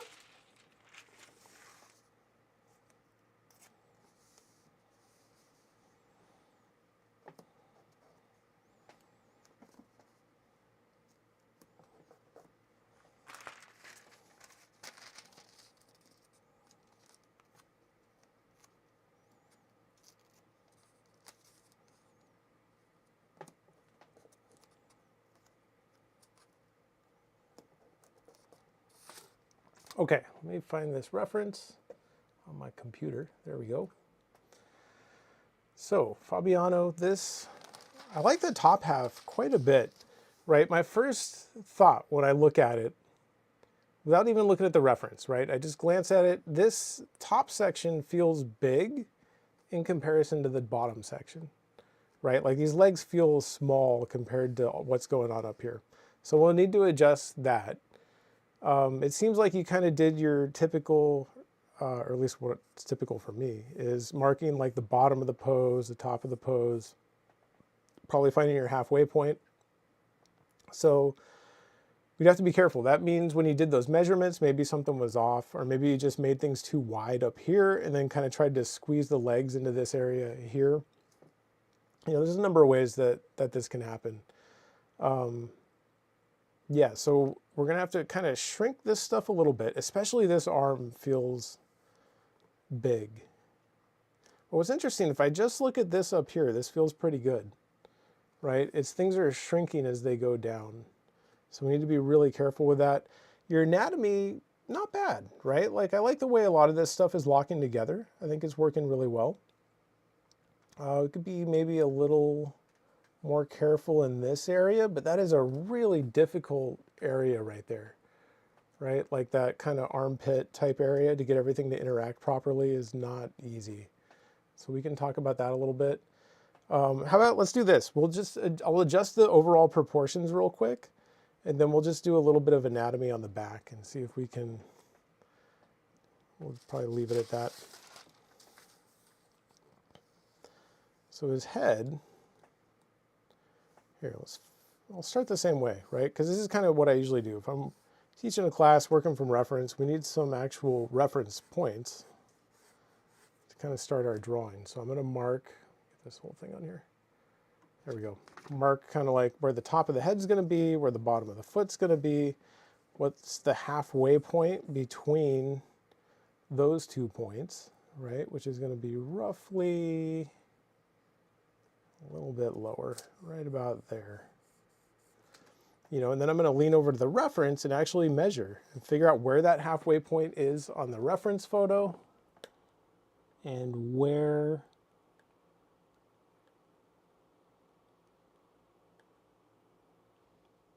so you're pretty close, right? Bottom of the glutes here is roughly the halfway point, I think. I feel like that's pretty accurate. Yeah, it's pretty close. And so it's tough to count how many heads because we can't see his head, right? It's kind of faced the other direction. So we have to guess a little bit. 1, 2,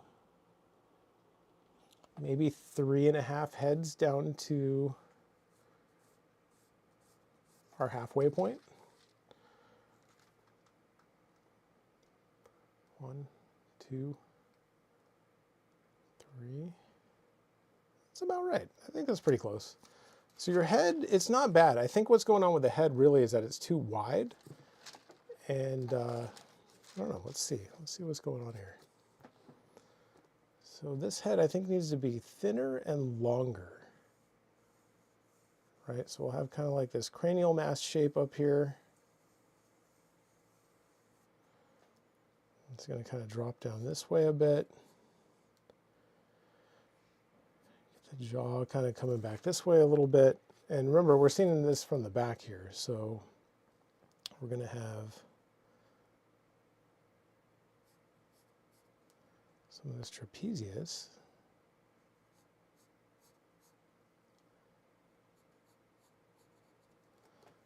Up around here, a little bit more neck.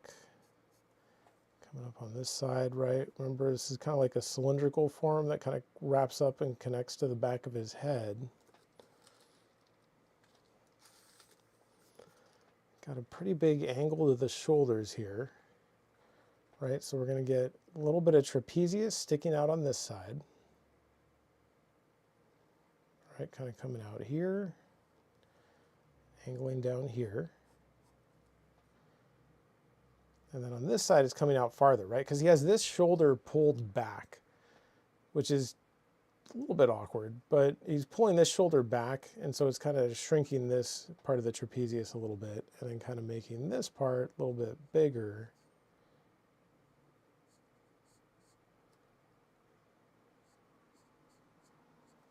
Right, kind of coming out that way. And what I'm doing is being really careful with these plumb lines. Right, so keep in mind, a plumb line is anytime we look at when we look at the reference. In the reference photo, we'll say, look at relationships of what's either directly above something or below something, or what's directly across from something. You know, in this case, what I'm seeing when I look at the reference is this little connection point sits right across from like the upper part of the trap up in here, right? And then this part sits much lower than this section. So already, like, this isn't bad. And I like that you're kind of pushing this like rhythm in here, right? In fact, this could probably use some of that, really. Like, we could probably push a nice rhythm in there still, but we need to get it tilted enough that it kind of matches what's going on. And so you'll notice what's happening here, right?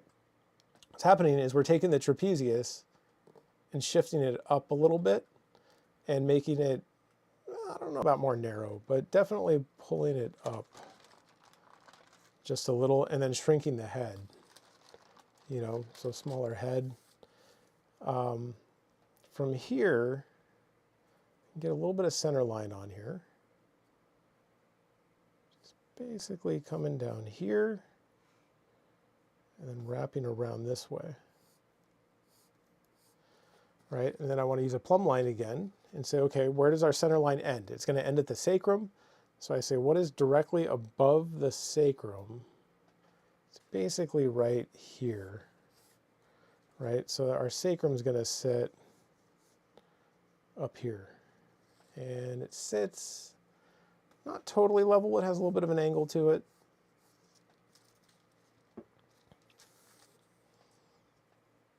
You know, which means our glutes are going to be kind of like in this space down here, just like you have. Only I think they're going to be a little bit larger. Right, about like that. So now this is going to be tricky. Right now, again, everything up here is a little bit wide. So I'm going to look for probably the same thing you did, right? Like the little negative shapes right in here and kind of make sure we're handling that correctly. And then mostly it's the shoulders, and this whole section just needs to be a little bit more narrow. So we'll have shoulder kind of popping out here and up this way, right? Kind of linking into this arm here, coming up this direction. And then we need to get this little negative shape. Let me get rid of my construction line here.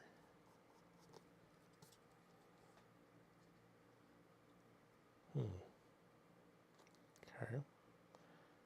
It's going to come up like this direction. Kind of like that. And then we need the width of this arm, which I'm going to shrink a little bit. Right, and it's just the gesture that I'm shrinking right now. And then eventually, when we add anatomy on there, it'll get wider, but in a way that makes it work a little bit better.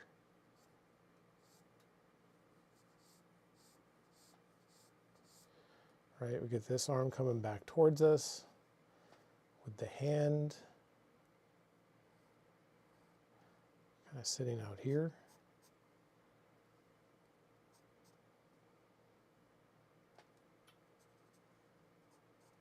Yeah. Here's a question for you. Okay. This is from Nico. Yeah. And Nico asks, let me see exactly how he phrases it.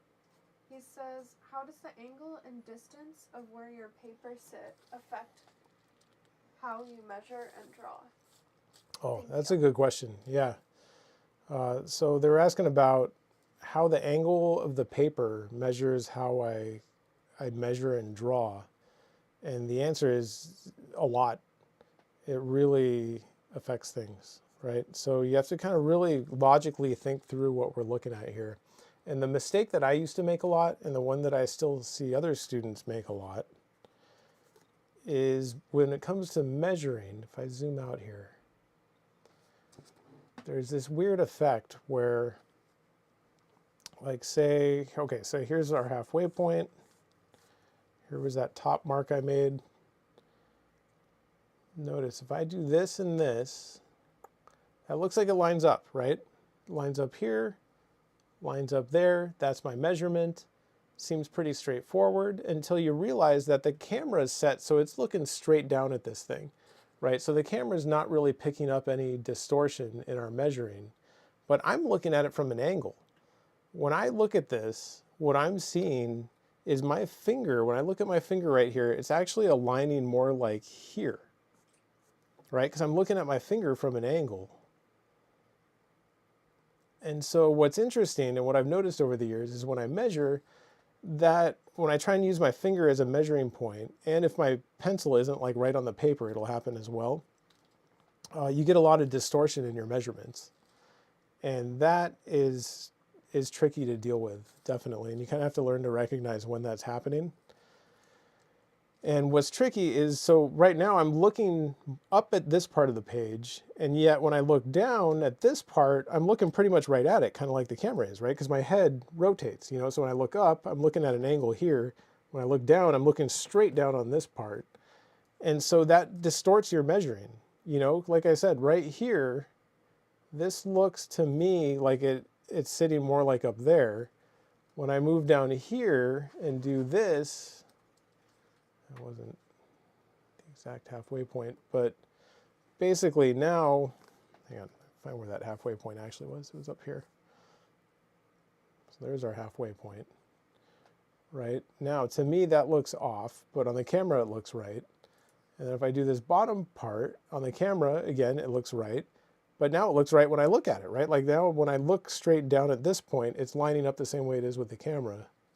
So I don't know. You have to consider what's going on with how you're looking at the page, right? And so with measuring, it'll really throw things off if you're not taking the time to do that. And just take that into consideration.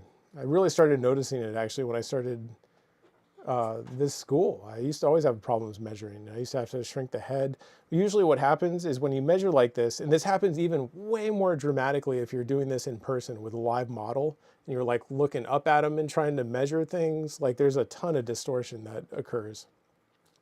But as long as you're aware of that and you know what's happening, you can kind of account for it a little bit. You know, and now when I measure, I know that my finger isn't lining up the way I think it is. So I'll either lean forward and try and look at it from straight above, or now I'm at the point where I kind of know how much farther my finger should be above this line to actually have it be accurate. And then I can work much more quickly that way. And it's reasonably close. So anyway, that's my measuring spiel. Okay, so we get this part popping out. If we want to, we can even come in here and go like, okay, let's find this boxy shape here. Right, because we know we have a box for his hips. Just need to be relatively narrow here.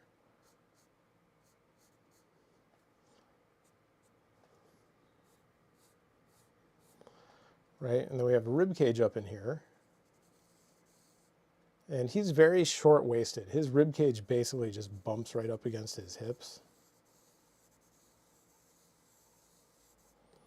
Right, rib cage kind of sitting up in there. Sorry, I should zoom back in here. You know, and so we're basically going to get the shoulder girdle muscles popping out this direction and kind of locking back in here. And then that kind of connects into this rib cage section. Well, we get maybe like a little bit of lat and then rib cage down in here. And then this connects with the oblique down to this hip and kind of locks onto the box right there. You know, and then we get sort of the same thing on this side. Oh, I forgot the shoulder. Sorry, I should have done that first. Let's get this other shoulder on here. It's going to kind of come down this direction. And might be helpful also.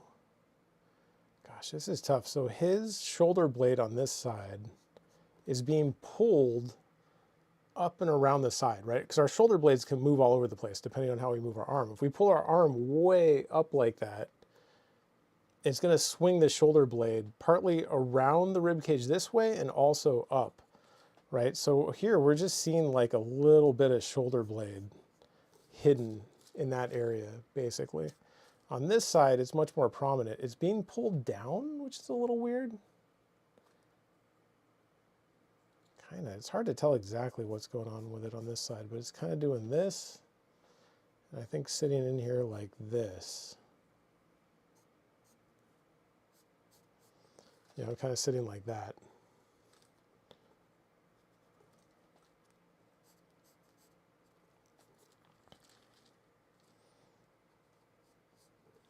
Okay, so we can kind of build our shoulder around that, right? Because our shoulder blade attaches to the scapula.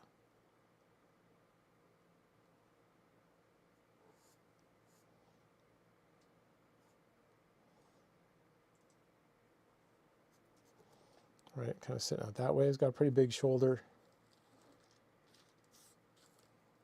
Right, get the gesture for this arm in here. Kind of coming down this way. Down this way.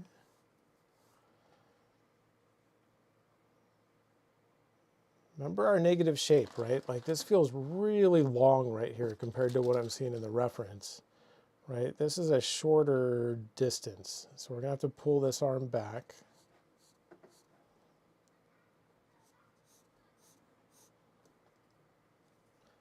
Kind of more like that maybe, and even then I think I drew the shoulder a little bit too big still.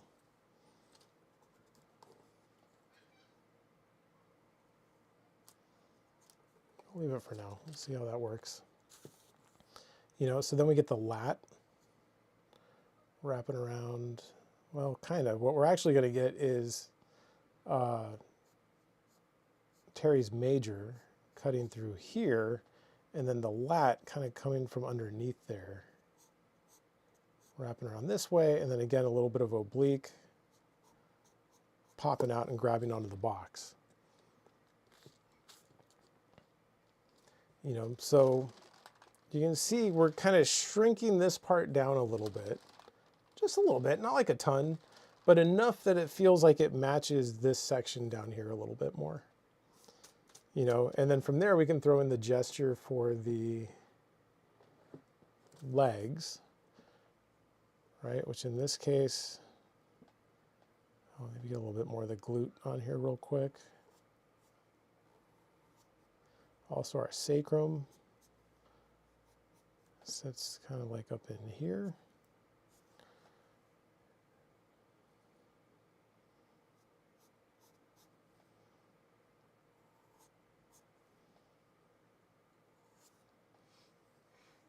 Thinking about teaching a class about glutes, which is Olivia's idea, actually. I've been telling him for years. Yeah, one of these days I'm going to do it. I think it's actually a pretty good idea. Not just because they're fun to draw, but because they're also important. You've got to be able to draw them well. So we get this leg kind of dropping down this way. Right, and then it kind of cuts back. So now here we got to be really careful, right? I'm going to use a plumb line again and say what is directly above the heel. And the heel sits just outside of this glute maybe. So if I pull a line straight down from there, that kind of tells me where this foot's going to end up, right? It kind of needs to end up around here somewhere. Again, not bad. It's basically the same spot you had your foot, but it needs to be bigger, right? The foot got really small. So we need to come in here and see if we can figure out how to make it a little more substantial.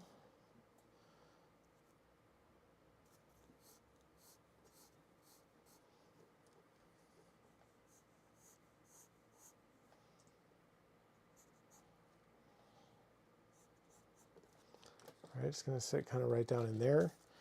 Complete our gesture here for the inside of this leg. You know, and for this part, honestly, I'm not even looking at the reference all that much because we just need to get a nice gesture. We can go in and find that anatomy and layer it on top of there later. But right now what I'm interested in is kind of what's the width of this connection point? What's the width of the knee? And what is the width of the ankle?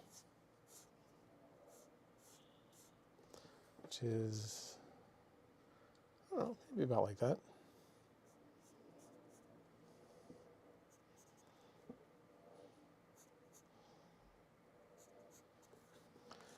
Right, so you can see that leg feels a lot bigger now. But what's interesting is notice the glutes are in the same spot, foot's in the same spot, but for some reason that leg feels way bigger. You know, partly I think I moved the knee up a little bit, you know, and made a little bit more room for stuff down here. This could be a little bit thinner maybe. Yeah, it's a little better. And then the gesture for this other leg basically now just drops down this way. And the other foot is kind of like popping out this way a little bit, I think.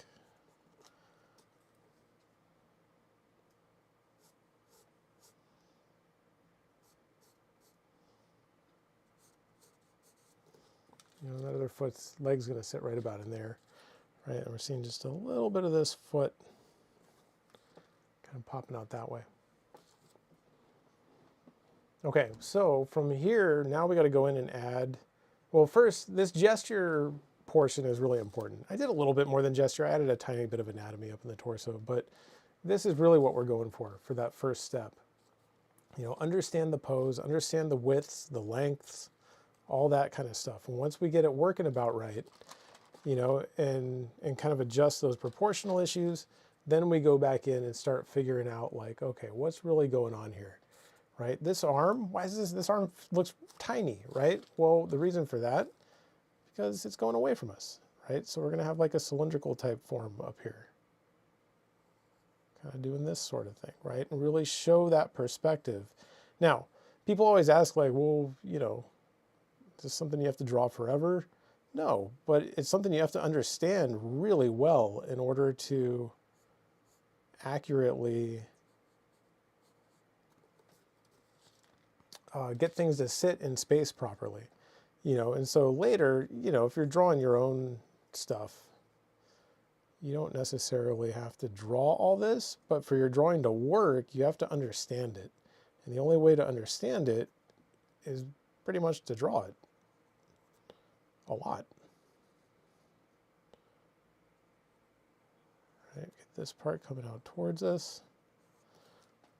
You know, there's like a boxy shape to the wrist here, because this thing is turned back towards us a lot.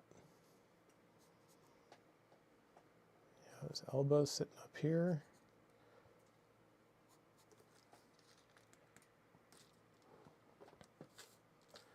This thing, this arm, I think is probably going away from us. Maybe it's just profile. I'm not 100% certain, if I'm being honest. I'm going to do this, and then this hand is going to sit up about here.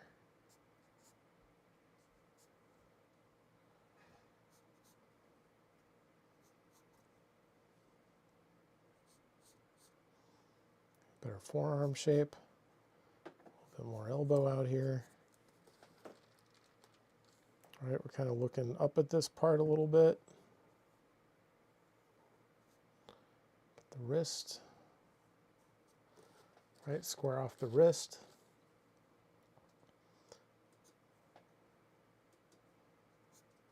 And then, of course, that hand sits there. I don't really have time to draw the whole hand, but it's up in here. Yeah. Fabiano had a comment. Yep.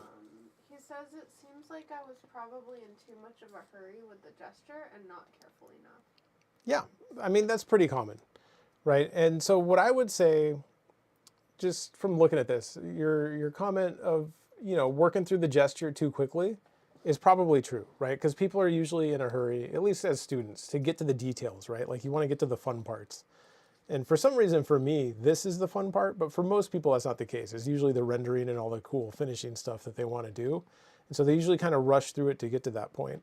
And so, yeah, that's, you know, it's going to cost you. And eventually, once you do enough of this, you can get to the point where you can kind of construct this and your values and do a lot of stuff simultaneously. You don't have to necessarily do it so regimented. Like first you do gesture, then you do structure, then you do anatomy, then you do like, that's more like a training technique, right? Because things need to be really, really clear while you're training. But eventually you'll kind of move past that a bit. And you'll get to the point where you can work more quickly and kind of combine steps and skip steps and do stuff like that. So yeah, the other thing I would notice, and just from having seen this done a lot of times, and from personally, from my own drawings as a student, and still today occasionally it happens, not as often, I mean, but every now and then I shoot a demo or a critique and I flub it and I got to do it over again. Fortunately, it doesn't happen very often anymore, but it does happen occasionally. But usually what I've noticed is, right, when I look at this top half, it looks pretty good. You know, it feels pretty good proportionally. This arm's a little long, but in terms of like the back versus this arm versus head, works pretty well. When I look at this stuff down here, that works pretty well. I mean, you got the small foot and the small lower leg, but overall, reasonably good. But those two things don't go together, right? So what I've noticed in myself and other students is what tends to happen is like tunnel vision a little bit, right? Where you focus really hard on an area that you're working on, and you don't really have the ability to relate it back to the whole, right? So each time you're going in here and working on a section, like you're working on this lower leg, you're really focused in on this lower leg, you know, and you're like saying like, okay, got to draw this lower leg, got to get it right. But you're losing sight of the fact that as you do that, you need to relate it back to what's up here and make sure that it's big enough in relation to everything else and proportioned correctly. And that's really hard, right? Because our brain, I don't know, it's kind of weird. It feels like we can multitask, but it's not. It's a little bit of an illusion. Our brain actually can really only focus on like one thing at a time, like consciously. And when we multitask, we're kind of just switching back and forth between thinking about different things really fast. And it doesn't work as well. And so over time, the way to overcome that is to practice something over and over and over until you reach the point of it being intuitive, right? Kind of like this, right? Like I can do these gestures without really thinking about them a whole lot anymore. you know, it's become pretty intuitive. And so once something like that becomes intuitive, it frees up brain power to then focus on the next thing, right? And say, now you're going to focus on anatomy, you're going to focus on shadow mapping, you're going to focus on rendering. You know, each one of those things has to be practiced over and over, and then eventually it starts to become intuitive, and then that frees up more brain power to focus on the next thing. You know, and then you practice that thing over and over, and then pretty soon you have like 4 intuitive things or 6 intuitive things. Eventually you have like 100, you know, and everything's just happening more intuitively. And then when you reach that point, at a certain point, it frees up enough brain power that you can come in here and draw a leg, and that just kind of happens automatically. And then you can spend your remaining brain power focus on how that leg relates to everything else in the drawing. You know, and that's more what I'm thinking about when I draw, right? Is I'm not just focused on this area. I'm looking and saying like, well, how big is this foot compared to this area up here? How does it align with this area? What should the width of this ankle be in relation to the width of the arm or anything, right? Like any sort of comparative point. And I don't actually have to think that much anymore about the leg. But until you reach the point where you've drawn so many legs that you don't have to think about them much, then it's going to be tough to do that. You know, so to me, that's what it looks like. It's probably a combination of those two things. Rushing through the construction phase, and then also, I don't know, at the point where it's difficult to, you know, work on something and keep track of how it relates to the whole. Anyway, hopefully that makes sense. Let's see, we've got this. Well, let's get a little bit of anatomy on here maybe. Nah, we'll come back to that. Let's do this first, right? This is going away from us a little bit down here, right? Because his leg's bent. And then we get this part coming back towards us this way. Right, sort of like that. Ankle sitting like out here. Right, this leg, we're pretty much just looking down at this one. Right, kind of like that. And so then we can come in here and start to add more anatomy and figure out like, okay, this arm's kind of pressed up in here.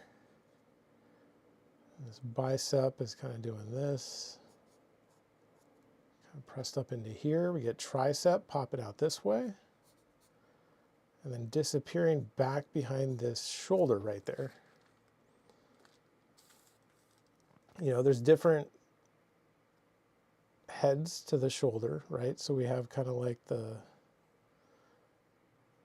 middle head up in here, and then the back one back around here, right? And it's inserting, you know, triceps kind of inserting up into here and connecting to the scapula, which in this case is dropping down around this way, cutting across this way a little bit, and then we hit this part coming across here, connecting to the spine. Right, over on this side, we have trapezius coming down, connecting to the scapula here. And there's like a little pocket showing up right about here. And then it kind of drops down a little bit. And then we get, you know, that kind of connection. 7th cervical vertebrae sits right up around here.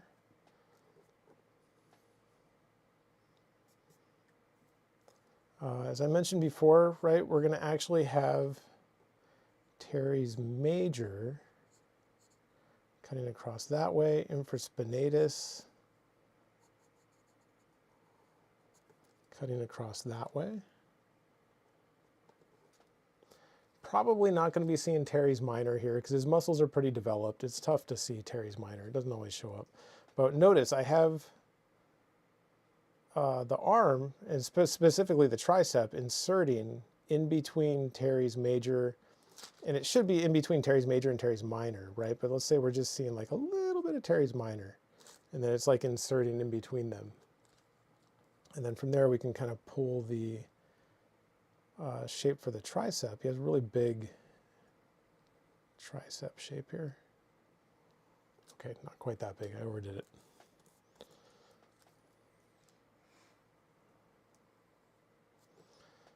Right, then we get bicep coming out this direction, right? This part connecting kind of back behind here.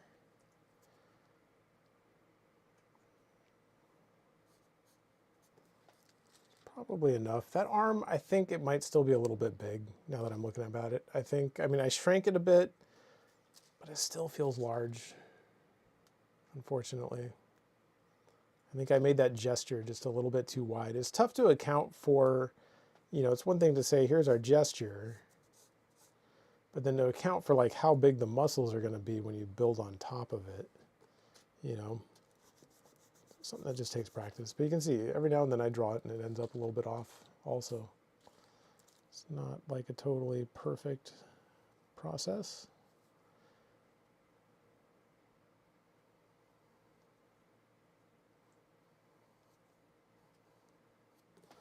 Kind of our different heads to the deltoid. So then remember we have teres major across here, and then latissimus dorsi coming out from underneath it, because it passes around and up underneath teres major. We also have the rest of the lat kind of cutting across here. This is a really tough area, right? This, because here now we have infraspinatus and teres major again.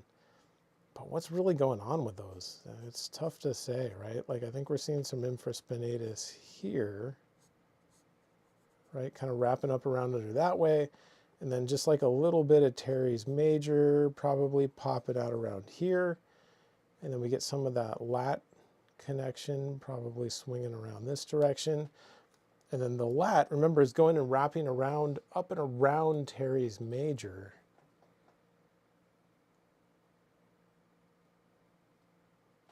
It's tough. I don't know. This is a tough area right here. Tough to get it to read just right to the point where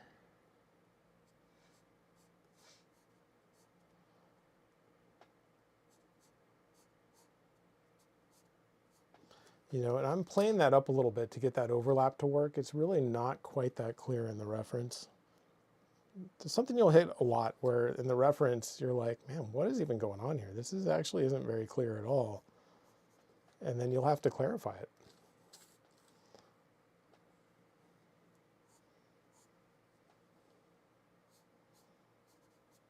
Right, lat kind of connects up into there. Get kind of like this flat spot that'll sit up in here a little bit sometimes. But in this case, he's got a bend or like a twist, like he's pulling this shoulder back. So we're actually getting a whole bunch of compression occurring in here. I didn't really draw it, but there's a whole bunch of compression here. And then we're actually seeing some of serratus posterior up in here. You can actually see there's like some muscles kind of going this way, right? Connecting from his spine over to his rib cage, a really deep back muscle. But he happens to be standing in just a way that's activating them and also thinning out his lat, because he's pulling the lat this way and is stretching it kind of thin, and then also activating those serratus muscles. And so you can actually see them there, which is kind of rare. You don't see them all that often. And then we can come in here, find a little bit leg anatomy maybe. Right, so we're going to have some of the tensor fascia lata kind of wrapping around this way. Gluteus medius, gluteus maximus.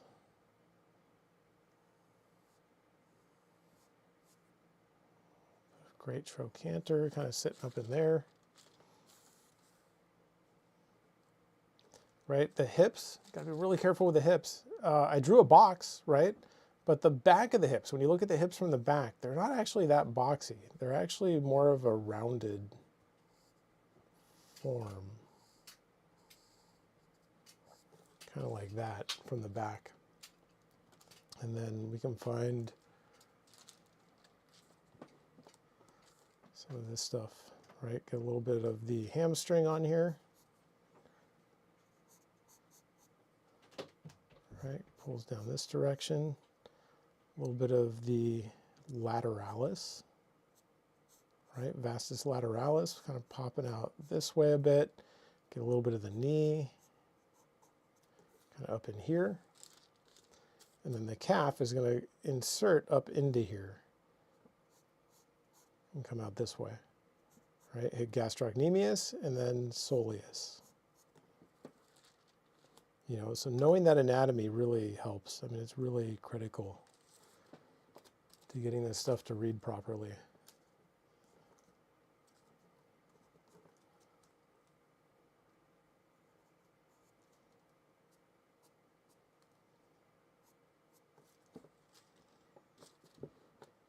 You know, we're seeing maybe a little bit of the tibialis out here, or it could be the peroneus. Maybe it's peroneus. I don't know. We're seeing something on the side here a little bit.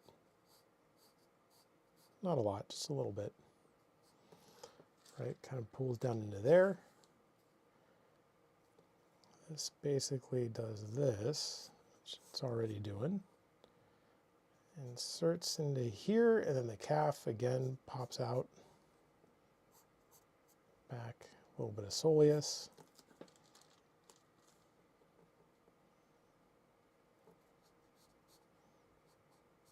A little bit of knee showing maybe. I don't know, something, I don't know how accurate that is, but I think that works.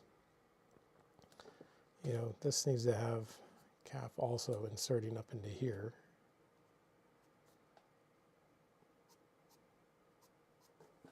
Kind of up into there. Cool, so that's pretty much it. You know, obviously we can keep going with this. I mean, it's possible. And we could take it all the way up to a finish if we wanted to, but this is what I would recommend focusing on, right? Because you're getting pretty good shadow shapes. Your values, your tone that you put down is nice and smooth. Your edges are looking pretty good. Like, I think you understand where your soft and hard edges go. You know, like most people, in my experience with all the students I've had over the years, and being one myself, most people tend to have, I don't know, like their brain kind of is geared more towards rendering and value, right? And then most people have a hard time with the construction stuff, you know, and getting all this stuff accurate. And for that reason, a lot of people tend to not study this kind of stuff all that much because the rendering works better for them and it's easier. And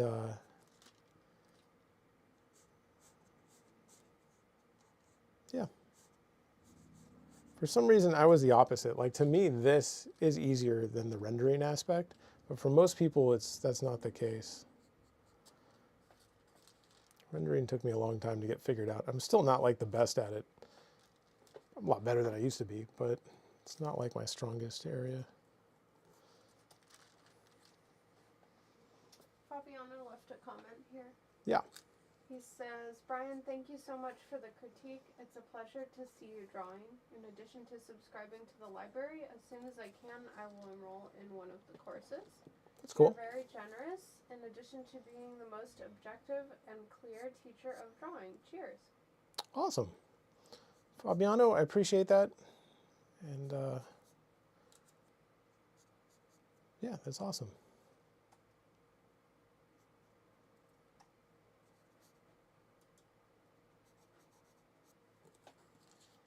I don't know, my hand's doing some stuff. Anyway, this is pretty much it. I think we'll probably go ahead and stop because I've got some other stuff I got to work on.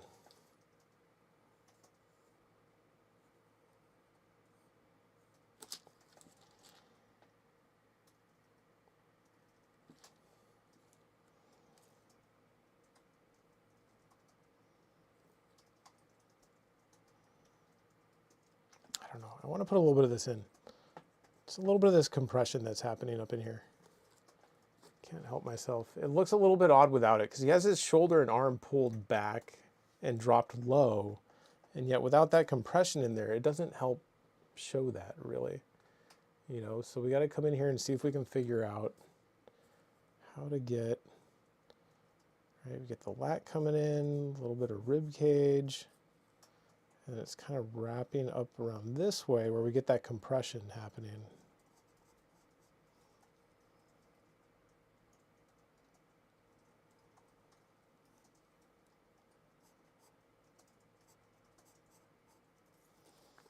And a little bit like that. It looks a little odd right now, but if you worked out the shadow pattern and stuff, it would look pretty good, I think. I mean, it's a little overly simplified maybe, but that's generally what's going on compression-wise. A little bit up in here.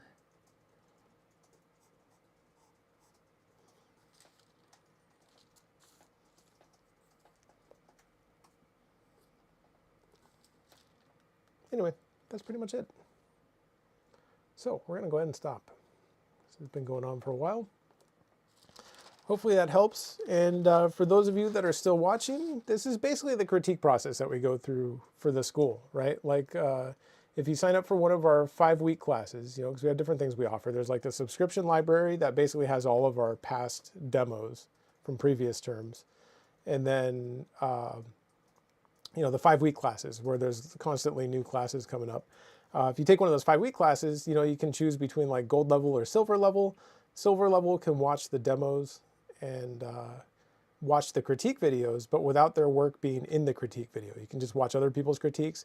At the gold level, you can actually draw your own drawing each week from the reference we give you and turn it in to be critiqued. And this is basically what I do for each week. Everybody turns everything in. I print it out, slap a piece of tracing paper over top, and talk about kind of what I would do different and why, and what I would change and adjust. And that's pretty much it. That's the process. You know, so yeah, got through 3 of these, which is pretty good. Took a long time, but we did it. There's one more comment for Okay. you.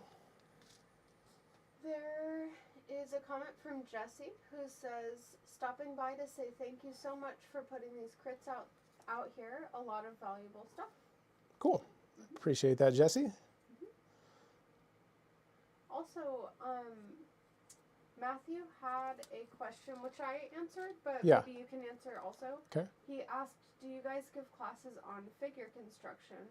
And I mentioned that structural figure drawing and also fundamental figure drawing are good to start with. Sure. But if there are any others you recommend? I mean, all my classes have an element of figure construction, you know, because figure construction is important, and frankly, it's the thing that I'm best at in terms of like at least my skills, you know, so I tend to focus on that quite a bit, and it's what I enjoy teaching the most. So all my classes have some of that, right? If you specifically want to study construction, I would say the structural figure drawing class is pretty good because it's really all about this, right? And figuring out like how to kind of manipulate those basic shapes, those blocks and cylindrical forms in space, how to get them to work, how to do that kind of stuff, and then layer anatomy on top and sort of bring up the whole figure that way. But the fundamental classes are good. Like if you're new to the school in general, the fundamental classes like either, fundamental figure drawing or fundamental head drawing, if you want to do some head drawing, they'll run you through the whole process, right? So it'll start like, and each week kind of builds on the week before. So the first week we do gesture, the second week we do structure, you know, and build our block and cylinder forms on top of a gesture. The next week after that, we'll maybe do more anatomy and then do gesture, structure, and then layer a bunch of anatomy on top. You know, week 4 or whatever, we'll go through and do all of our shadow mapping and start talking about edges and how edges work, and how to design shadow shapes and why. You know, and then on the last week, we'll do the whole thing. And it'll be a different pose each week. It's not like we're working on the same one week to week, but on the last week, we'll bring everything up to as much of a finish as I have time for, at least, and go full value and talk about rendering a little bit. But those classes, those fundamental ones, are really just like an overview, right? Like they're not comprehensive in the sense that they have literally everything you need to know. It's more just an overview and like just an introduction to the process, really, right? So once you've kind of worked through that and you're familiar with that process and how it works, then you kind of move over into like the regular head and figure drawing classes. Each of those are going to run you through a whole bunch of different poses each term. And usually with those, I demo one pose for each demo, like one pose each week. And then I'll give you like extra pieces of reference. And so I'll say, well, here you can have, or I'll give students like for the head drawing class. I'll demo one head and then give you 4 pieces of reference, one of which was from the demo, and then 3 extra ones that you can try on your own. And same with the figure drawing class. And then we have the 20-minute classes, right? So once you kind of start getting the hang of that and you want to start speeding things up, you can take the 20-minute classes. So we have 20-minute head, 20-minute figure, and that's more about working a little more intuitively and just kind of figuring out how to combine steps a little bit and to work a little bit more quickly. The goal in that class, I never take that class up to a finish, but we'll spend the first like 2 or 3 weeks focused on construction, and then the last 2 or 3 weeks, depending on how I do it, focused on shadow mapping, right? And bringing things up to a complete construction plus all the shadows established and the edges established.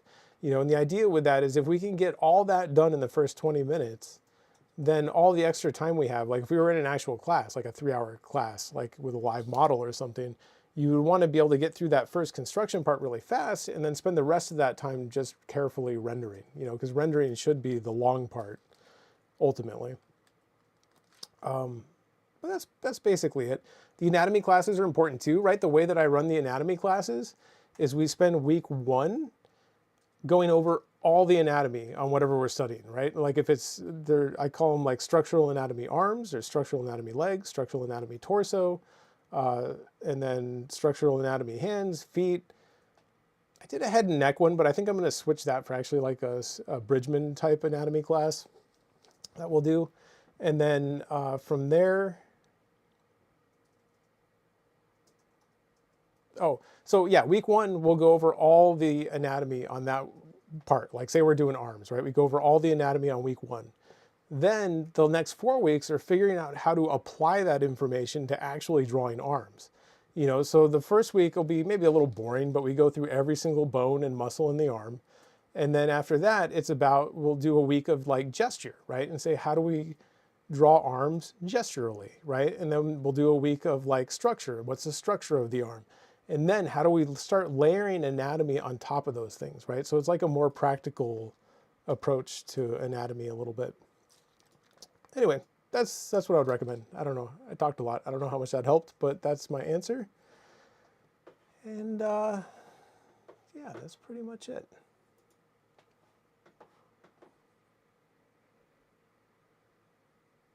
Oh, wow. Yeah. Gianni says, ciao from Italy. Here it is 5:30 a.m. Whoa. Oof, up early. 5:30 a.m. in Italy. Well, hopefully you just woke up and started watching and didn't have to watch or stay up all night. I'd like to go to Italy someday. That would be cool. Me too. Yeah. Love that. Cool. Is that it? Yeah, that's about it. Okay, then that's the end. That Oh, is the, oh wait. Nope, there's Nope. a couple more comments. Okay. Matthew says, excellent descriptions, thank you. Cool. And Fabiano says, thank you very much. You're welcome. Awesome. Fabiano, I'm glad you like that. And thank you everybody for giving me stuff to critique, because I wasn't sure what to do. At one point I was thinking like I would just grab some random student drawings, but it's good that we give people a chance to turn some stuff in and get some critiques. And to be honest, it's kind of interesting. I didn't expect people to turn things in that were drawn from reference that wasn't from our school. And so it's kind of interesting drawing from other references that I'm not used to. The lighting is a little bit to be desired on them, but some cool poses. Anthony, if you're still watching, I didn't get to yours. I apologize. But I'll do it next time, because we're going to do these crit streams again. I don't know when exactly. I don't think the next one will be critiques, but it'll come back around, and we'll get it in there. There's one more question. Yeah. Real quick one. Celsius says, Yeah. on drawing anything from imagination, armor, swords, etc., should I draw multiple exercises or study in depth one thing at a time? Wow. So either multiple exercises or study in depth. Honestly, the answer is kind of both. Might not be what you want to hear, but at the end of the day, doing quicker studies is important, but also slowing down and doing a really long, methodical, careful study is also really important. You know, I mean, it takes a little bit of both. And even if it doesn't really matter if you're studying figures, if you're studying weapons, armor, cars, I don't know, whatever you're trying to draw. Like, you need to get that quick gestural ability down. But it's tough to do that without having spent some time getting familiar with the object, I guess, you know, and figuring out like what it is you're trying to draw. You know, it's kind of like studying anatomy. Like, you can't, it's tough to draw a person in a way that's really designed and works well as a drawing and doesn't feel like copied from a photo or something without really understanding that anatomy. You know, I mean, you got to know it. And the same thing goes for armor and vehicles and objects. I don't know, guns, whatever you're going to draw. If you don't understand what it is you're trying to draw, then it's going to make it tough. And you'll have to, yeah, do some longer studies probably to get that figured out and to figure out what the underlying basic shapes are, even if it's a sword, you know. What type of sword are you drawing? What, is it a specific sword? Is it just a, well, it has to be a specific sword. If it's not from a piece of reference, then you got to make a specific sword. You have to understand the parts, you know. You got like the blade and the, oh my gosh, I'm not going to remember my sword anatomy. The hilt. The hilt, the scabbard. The scabbard is the thing you put it inside of, I think. Oh, okay. The pointy part.